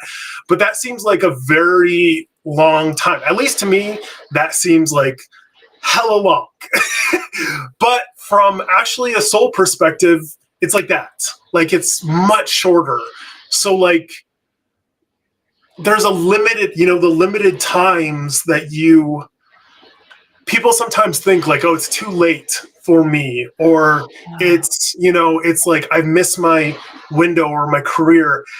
And that breaks my heart sometimes because I'm just like, it is never too late for you to like move more in the direction that your soul is asking you to move, you know, like, and I guess like that'd be an interesting thing for you, since this whole podcast kind of is about career and stuff. Like, what is spirit told you as far as like when people come to you and they feel like I can't shift direction in my career, or I can't change my purpose, or I'm 60 and I don't know my purpose. Like, what has come through for you? I'm just curious, like from spirit as and their guides as those situations have come up for you, since this is about career. Oh, well, in sessions, the information that comes through is how much is that spirit guide willing to share, and how good is the listener? How good is the client as a listener? Because sometimes they'll come in and just throw down, hey, look, your purpose is this. This is why it's showing up in sprinkles in your life and why you're feeling unfulfilled, because it's not mainstream yet. Or sometimes they'll sit down and go, here are the steps. Number 1, 2, 3, sub A, B, C, 4, 5. And they lay it out very detailed about what steps to take to get closer to what they call, you know, your purpose or your drive. Yeah. But it can be both. It's like some people are so resistant. So moving towards happiness is generally how it's put. I love that. Like, I love that. 'Cause like, yeah, it makes me feel privileged to be able to like help people push towards their path. And would you agree with me? Like, even if you are like later in life or whatever, like you, there are always steps to move towards your purpose. Always. Can take. 100%. And I'll get into the email, the Jesse DS, that email should work. I know it works. Did you say it correctly? It's I reversed it. SD. It's actually DS. How can I? Don't look at this. Nope, I can't hide it there. Hi. No, it's not the one. I'm dyslexic. Correction. That does not show up in your chart. But it's there. It's there. DS. No, not DA. DS 11. Thank you, Lotus, for letting us know that you reached out and you tried and it didn't work. I am not meaning to make it complicated to get a hold of Jesse. Me too. I'm sorry. We want to make it very easy. Definitely do. If you enjoy listening to him, at least check out his Instagram. If you're feeling called to do a reading, send an email. If you're having a hard time, check to make sure it reads jesse.d as in dog, s as in Sam, 11@gmail.com. I love it. Okay, so I got a little sidetracked when I went into your midheaven, but I didn't talk about like the struggles of your chart. And ultimately, like one of the things that is a struggle with your chart is you have the the most difficult planets that exist in astrology. Well, there's 3. I would say there's 3, but the 2 famous ones are Saturn and Pluto, and they're the outer planets, and how they interact with your chart. Saturn is like everybody, you know, not everybody, but everybody in astrology knows the Saturn return. It's when your Saturn makes the full loop back to its starting place in your natal chart. And Saturn's called like the taskmaster, the big daddy, whatever, like, you know, in the worst, like in the best and the worst ways, you know, like he is, can be a very like harsh energy. And anything that people that go through their Saturn returns, a lot of times, anything that's not working, Saturn just kind of can destroy it and force you to rebuild because it's not working and it's not correct for you. And so the only thing, like one of the things I see in your chart also is Chiron, and Chiron is the soul wounds. It's spelled Chiron. It's one of the kind of ways, patterns in throughout lives, kind of sometimes that we've had struggles with. And your Saturn is in your 10th house, in your midheaven. So one of the things that I see is like, it's funny now, Jamie, you have like an audience and you have people who like come to you for readings and all that jazz. But people might kind of look at you and be like, overnight success or whatever. But actually, it's could not be farther from the truth. Like your Saturn's a very slow moving planet, and you, with your career, it's been very like steadily like, and you've never been.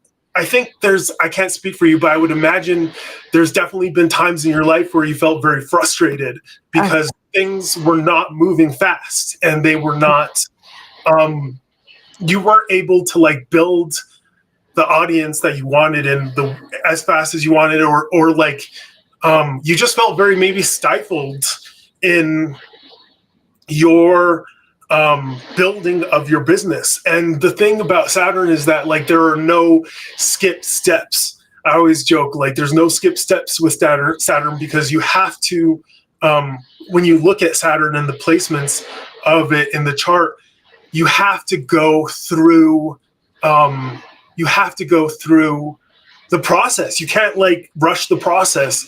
And so your journey and your like teaching and your work has been very slow and steady. And I think that you've probably been able to like deal with that as you get older better, but like it probably was kind of shitty or like not so pleasant for you in the younger years. So that's one of the wounds that I see.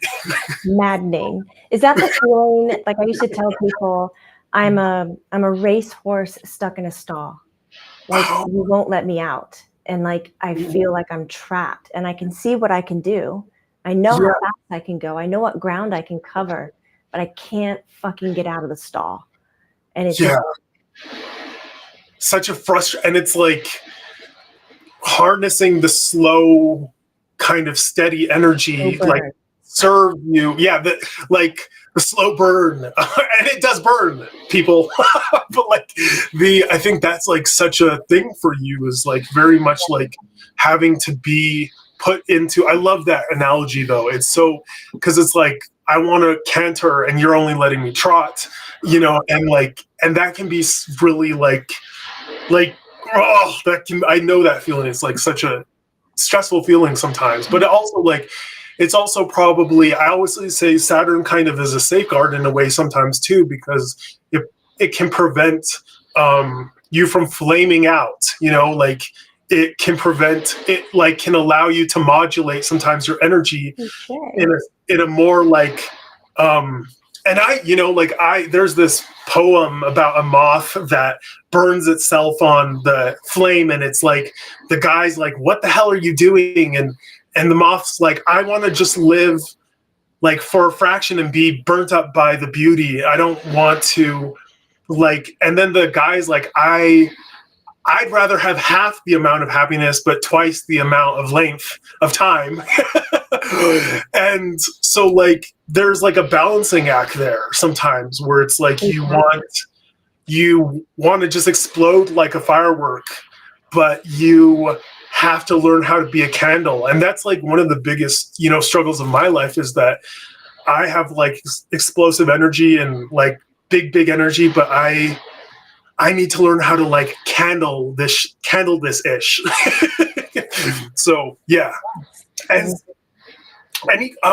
so kind of like I want to do one more wounding thing for you, like, and then that will pretty much be it, because that's pretty much all that showed up for you. But you think afterwards you have like 5 minutes to spare because we're wrapping up on about 2 hours. Oh yes! Oh my God! If somebody has questions about astrology or for people, we'll let them do that. The only other kind of thing that I see is. Let me look. Hold on. Oh, yes. Your wound is in your 7th house of Aries. So, and it's sextiling your Saturn, which is sextiles are, we talked about trines, the natural gifts. Sextiles are the things that you have aptitude for, but that you have to work for. They won't just naturally come to you, Oh, but okay. you do have a great gift for it or aptitude for it if you choose to like engage in it. And so your Chiron is in your 7th house of Aries, which tells me the 7th house is like the house of marriage. It's the house of like communication with your partnership. So I would say, like with the sextile energy to Chiron, learning how to like communicate with your husband in terms of like how it's so funny, like the way that your husband or your wife mirror your mom or your dad, or like it doesn't necessarily have to be your mom or your dad, but one of the parent figures. We look at, because you know there are single parents and et cetera, but we look for oftentimes things in mates that we have in Familiarity with. So like there's no like crazy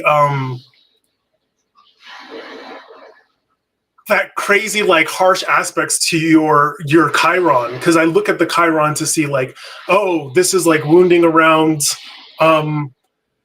learning, and they might have a learning disability or whatever, but yours is much more like learning how to communicate to your husband about needs and the struggle of like what are the expectations from him, and like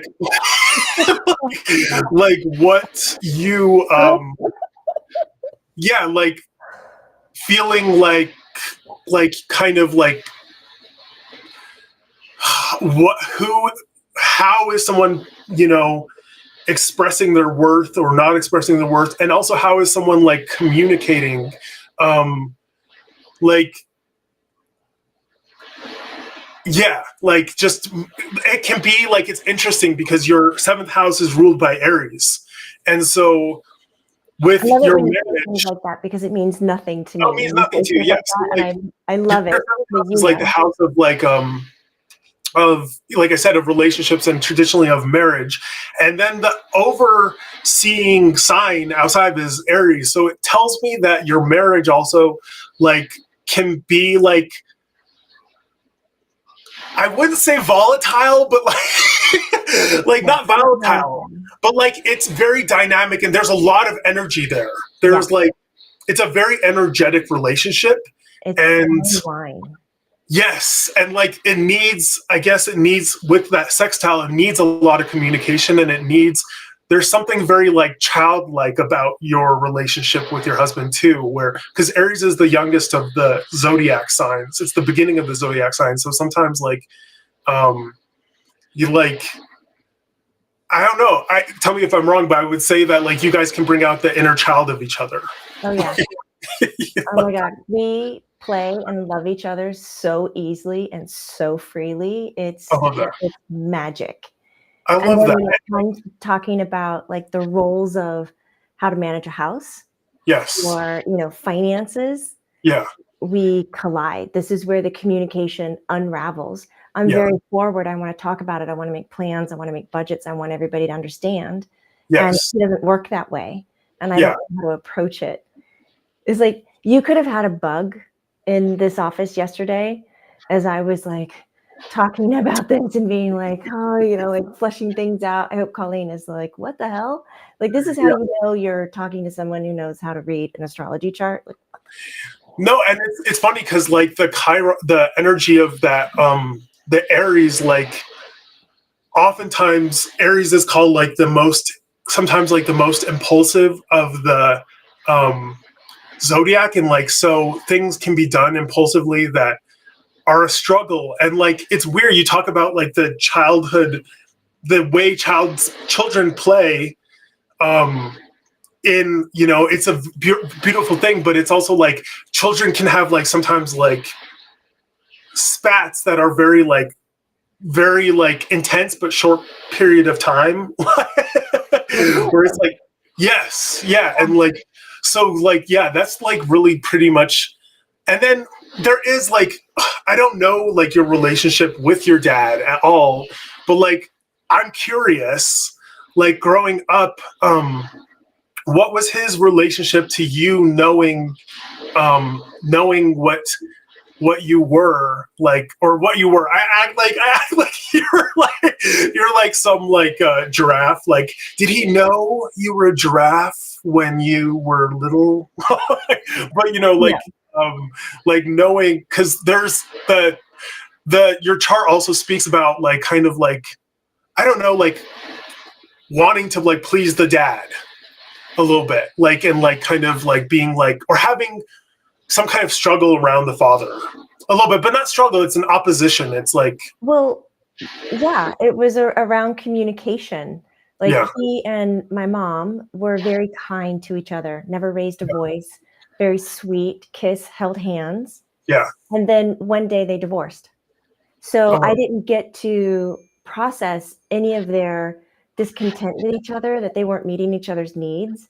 And yeah, all of a sudden, my father figure left right after my grandfather died. He yeah, chose to stay in the marriage until my mom's father passed, who was my bestie.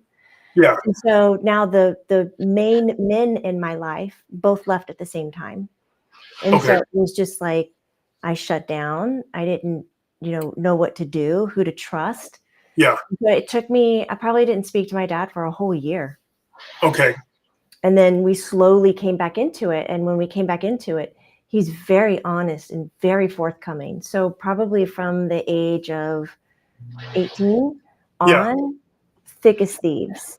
But okay, from 14 to 18, not pretty. And when I was younger, when I would see energy or talk about it, he would yeah, just tell me, "You have a great imagination," yeah. and but he Totally. never knew what to do with it. But he reconciled that. In fact, at my wedding during a toast to everybody. I love that. I love that. Yeah, I I do like, it's like lovely like kind of seeing your chart, because like also like really quickly, there's another part in astrology that's called the part of fortune, and it's where you get your luck. It's kind of like what people say is the lucky part. It's called, yeah, the pars fortunae, but it's in English, it's the part of fortune.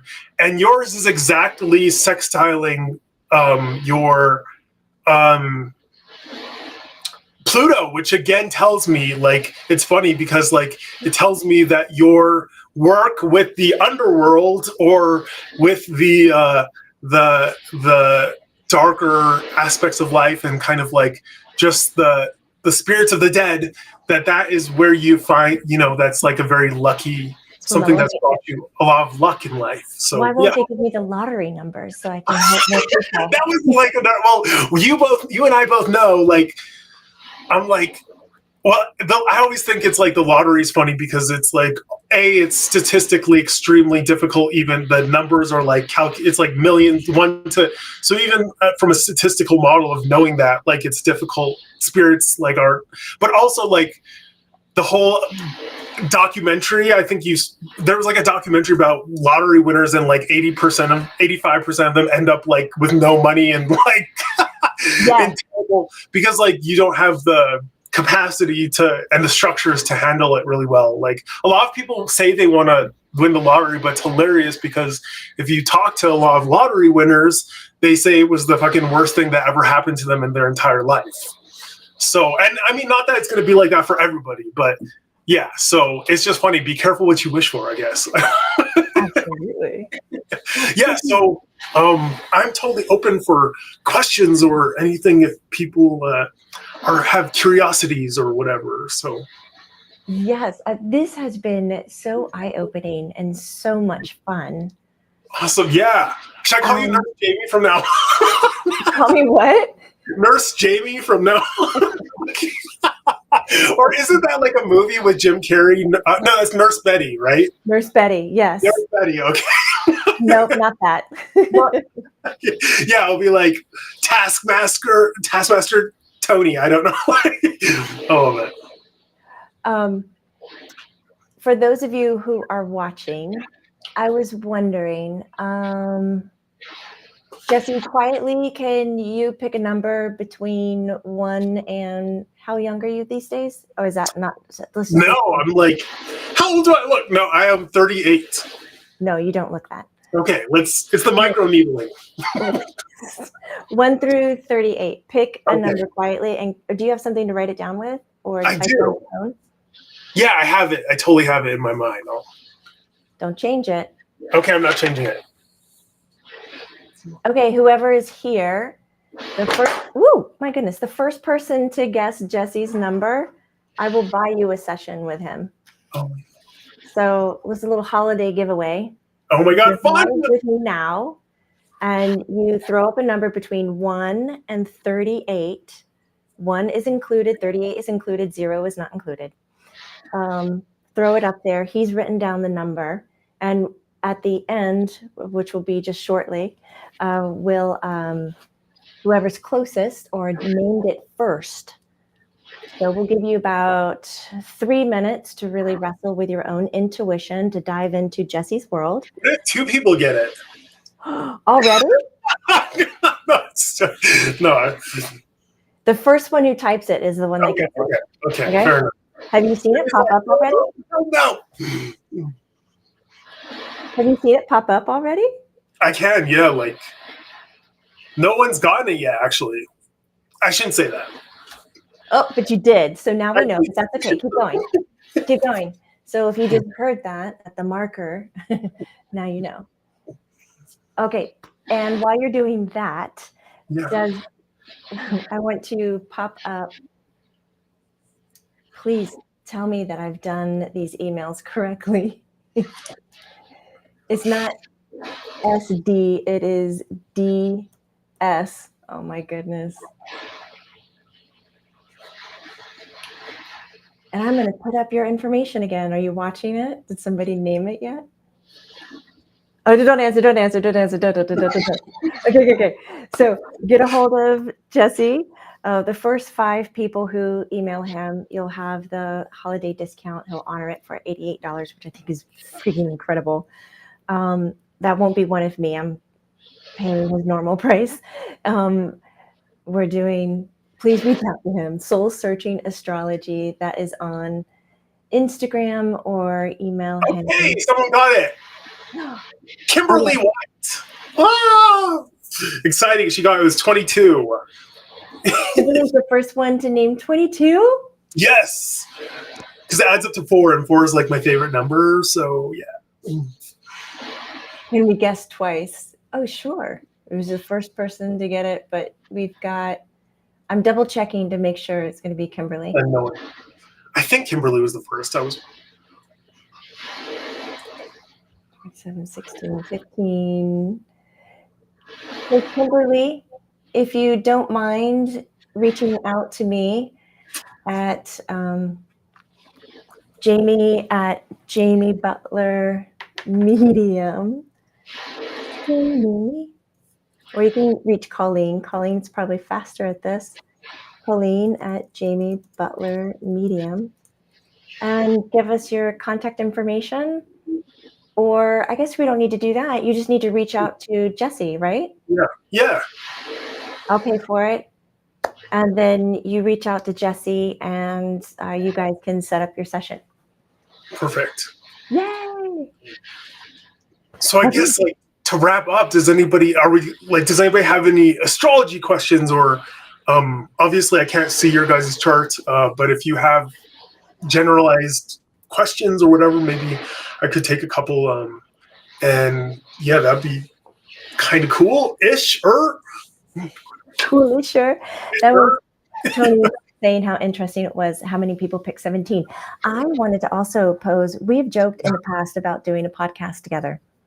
Yeah, I sent Jamie like a list of like topics that they're all fabulous too. All like kind of like for example, like what are ETs? What are UFOs? Like what is the actual like realm of that? And I just think it's fascinating because I've had a lot of paranormal experiences. They're all paranormal kind of based questions, but I thought it would be kind of cool because Jamie, has access to her guides and can be like, like, hell no, hell yes, that is what's going on.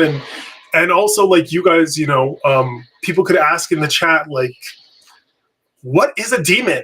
What is an angel? Or whatever. Like, and it's funny, like, I said it before, but I really think you guys like should read. A lot of people, Jamie never advertises her book that she published. How long ago did you publish that? A while ago. Like 20 years ago or something crazy? Like, oh my God, wow. Like, but it's an amazing book and she will never, but I just love it so much because it says a lot about like spiritual things. So, All right, we have some questions. I think Okay. you and I will talk more about doing a podcast, even if it ends up being monthly, that we get together and we throw down like this. Someone asked how long it takes to get the reading after I get to do the chart. It's always like under a week. Usually it's around like 3 to 4 days. I send you a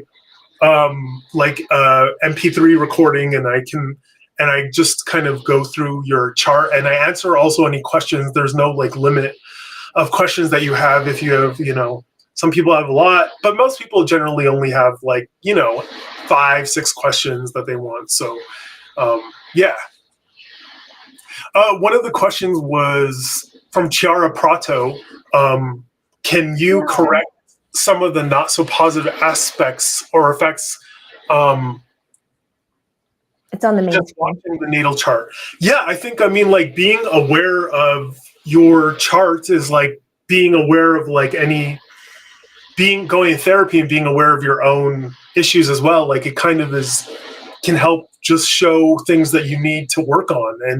And sometimes, like I think Jamie would agree, just being aware of something is half the battle. Oh my God. If not all of it. If not, yeah. So you have like, because I always joke, like I used to get in big fights, with my dad, and now we don't really fight so much. And it was about catching myself in those milliseconds and being aware of the dynamic. And it's just not that we don't ever argue anymore, but looking at, my chart and being aware of like my dynamic with him, it really helped catch me in the moment. So, yeah.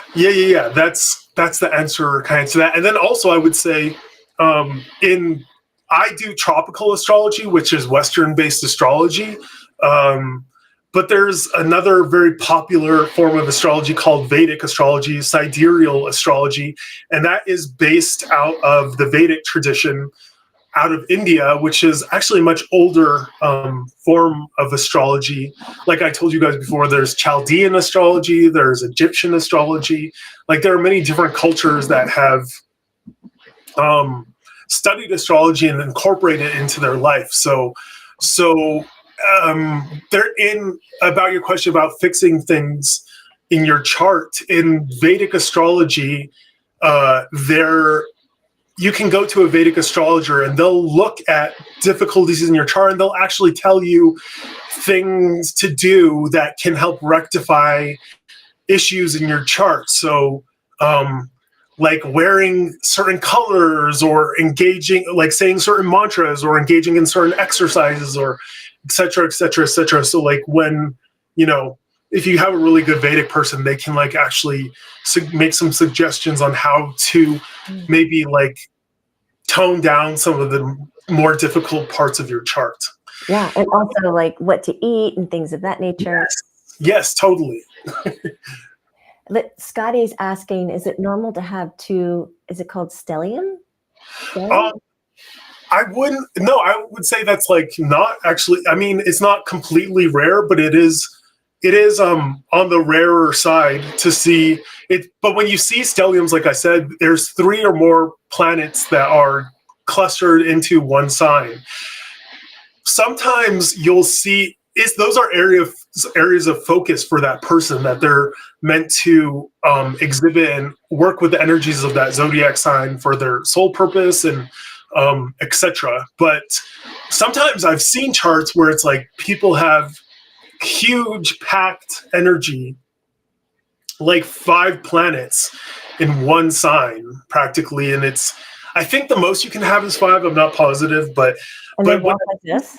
Yeah, like that, listing off to one side like a ship, like but like when you see that, that really means that the soul needs like an intensity of that energy. Either they want to explore that sign so thoroughly, like Gemini energy or Aries energy, or they really do need like that intensity of that that sign to complete and do the things that they came here to do. So when you look at the stellium in your two stelliums, those zodiac, those signs are energies that you incorporate and use and are heavy in your life so that you can do the things you need to do. Good luck, Scotty. Also, someone asked, is the chart is not, it's not live recorded when I go through your chart. It's like I answer your questions and I make you a recording and send it to you. Because as you can notice with live readings, you can go for 4 hours easily. So yeah, that might be a little much. Dan is asking, do things like solar maximums and meteor showers affect astrology? I have not encountered that so much, like that having so much of an impact, because those are actually very ephemeral things. Like a solar flare is very like unpredictable, and meteor showers, like comets, are much more utilized in astrology. I've never heard of people utilizing meteor showers specifically, like the Perseids or the Leonids or whatever, in astrology. Although maybe some people do. I've never encountered that though. Any advice for Gemini mom with the Sagittarius daughter? I guess the one thing I would say is Sagittarius is the sign of knowing, and Gemini is the sign of learning. So like validate your daughter, because like Sagittarius energy, it's a lovely, it's my second favorite zodiac sign, and it's the sign of the kingship. A lot of Sagittariuses are very lucky. It's a beautiful energy, like, but they can be know-it-alls, you know. But the thing about people saying know-it-alls is like sometimes they do know it all, and that's okay, you know. Like, but Sagittariuses are on a journey of like embracing their knowingness. Like Jamie talked about the different clairs, audience, clairvoyance, claircognizance is just knowing something. And so if you have your relationship with your daughter might be very good, like served when you like validate the things that she knows and not to make her doubt herself. So yeah. Let's see. What does it mean when you have empty houses? It actually doesn't mean anything. It just means you still have the area of life. So the fourth house, for example, is like we spoke about, is the area of the home and the hearth. And let's say, so when I see an empty house, like let's say that Leo is the fourth house ruler. So the ruler is the sign above that. So the fourth house is Cancer and is native to Cancer, and then the Leo is the sign over that house. It's going to mean that the house, that area of life, the fourth house that they have in their life, their home life, it's going to be flavored by the energy of Leo. And then from seeing that it's Leo, I can look at the sun, I can look at other solar things to see how that's affecting your house life. So there are empty houses technically, but there's no such thing as like a house that has no meaning, or if that makes any sense. That makes sense. We have Beth over on our book live stream asking, how many times do you need your chart read in a lifetime? Oh, that's a great question. So there's people who do work with like transits, for example, and transits are that how the planets are interacting with your natal chart at any given moment. And so some people like do transit work all the time, and they're like every 3 months, they're like, what are my transits? Some people check it daily just to know kind of the feeling. But I would say how many times you need your natal chart read, really, like, if you have a really good natal chart reading, once can set you up for many, many, many, many, many years, because you are that's kind of like the energy you're meant to inhabit. However, there's so many different types of readings in astrology. Yeah, that's what I was going to say. There's progression charts, so like how the there's these calculations to see like what you're, how like you check the Chinese zodiac, like to see like the farmer's almanac to see what the year ahead looks like. A lot of people, they just get one kind of reading maybe a year just to kind of see. They use a solar progression chart to see, which is way more complicated to explain than I have time here for, but they look at different types of chart to just kind of see how the energy for the year is going to play out. But as far as a natal chart, if you have a really good one done, then you can maybe just really need it once, twice, not very many. So that is wonderful. Well, we are coming to the end and wrapping up. I can't thank you enough, Jesse. I can't believe you. Thank you for taking the time and doing this and not having a time limit and just enjoying the process of doing this. Go with the flow, people. Also, I remember that the email. Don't use the soul searching one for now. I guess I have to look into that. I don't know why it's not working, but the Jesse ds11@gmail.com. Yeah, try that one. That should be. And okay, one last question I'll answer. It says, what if you don't know the exact time of birth? There's a lot of people actually who don't know the time of birth, and the birth time is actually very important in a chart. Your chart changes like your ascendant. I think it's every even 15 minutes. And even more than that, like you can see twins who are born, twins can be born very short of each other and then have completely different like personalities and charts, which is like partially timing, but also like the polarities of expression. So one twin could be expressing one polarity of the chart, one expression of that chart, and then the other twin. That's why they're often very just like black and white, completely different. And I've met a lot of twins who like, what is the good twin and what is the bad twin? No, I shouldn't even say that. I'm just joking. But you know what I mean? Like oftentimes they're like happy twin, not so happy twin, or like more serious twin. And I think it's because it's expressing like wildly different energies, extremes of both things. So anyways, to answer your question, if you do not have your time of birth, you can research in Vedic astrology, which is Indian astrology. You can write this down. It's called chart rectification, RECTITA. I don't know how to spell rectification, rectify, and then Asian.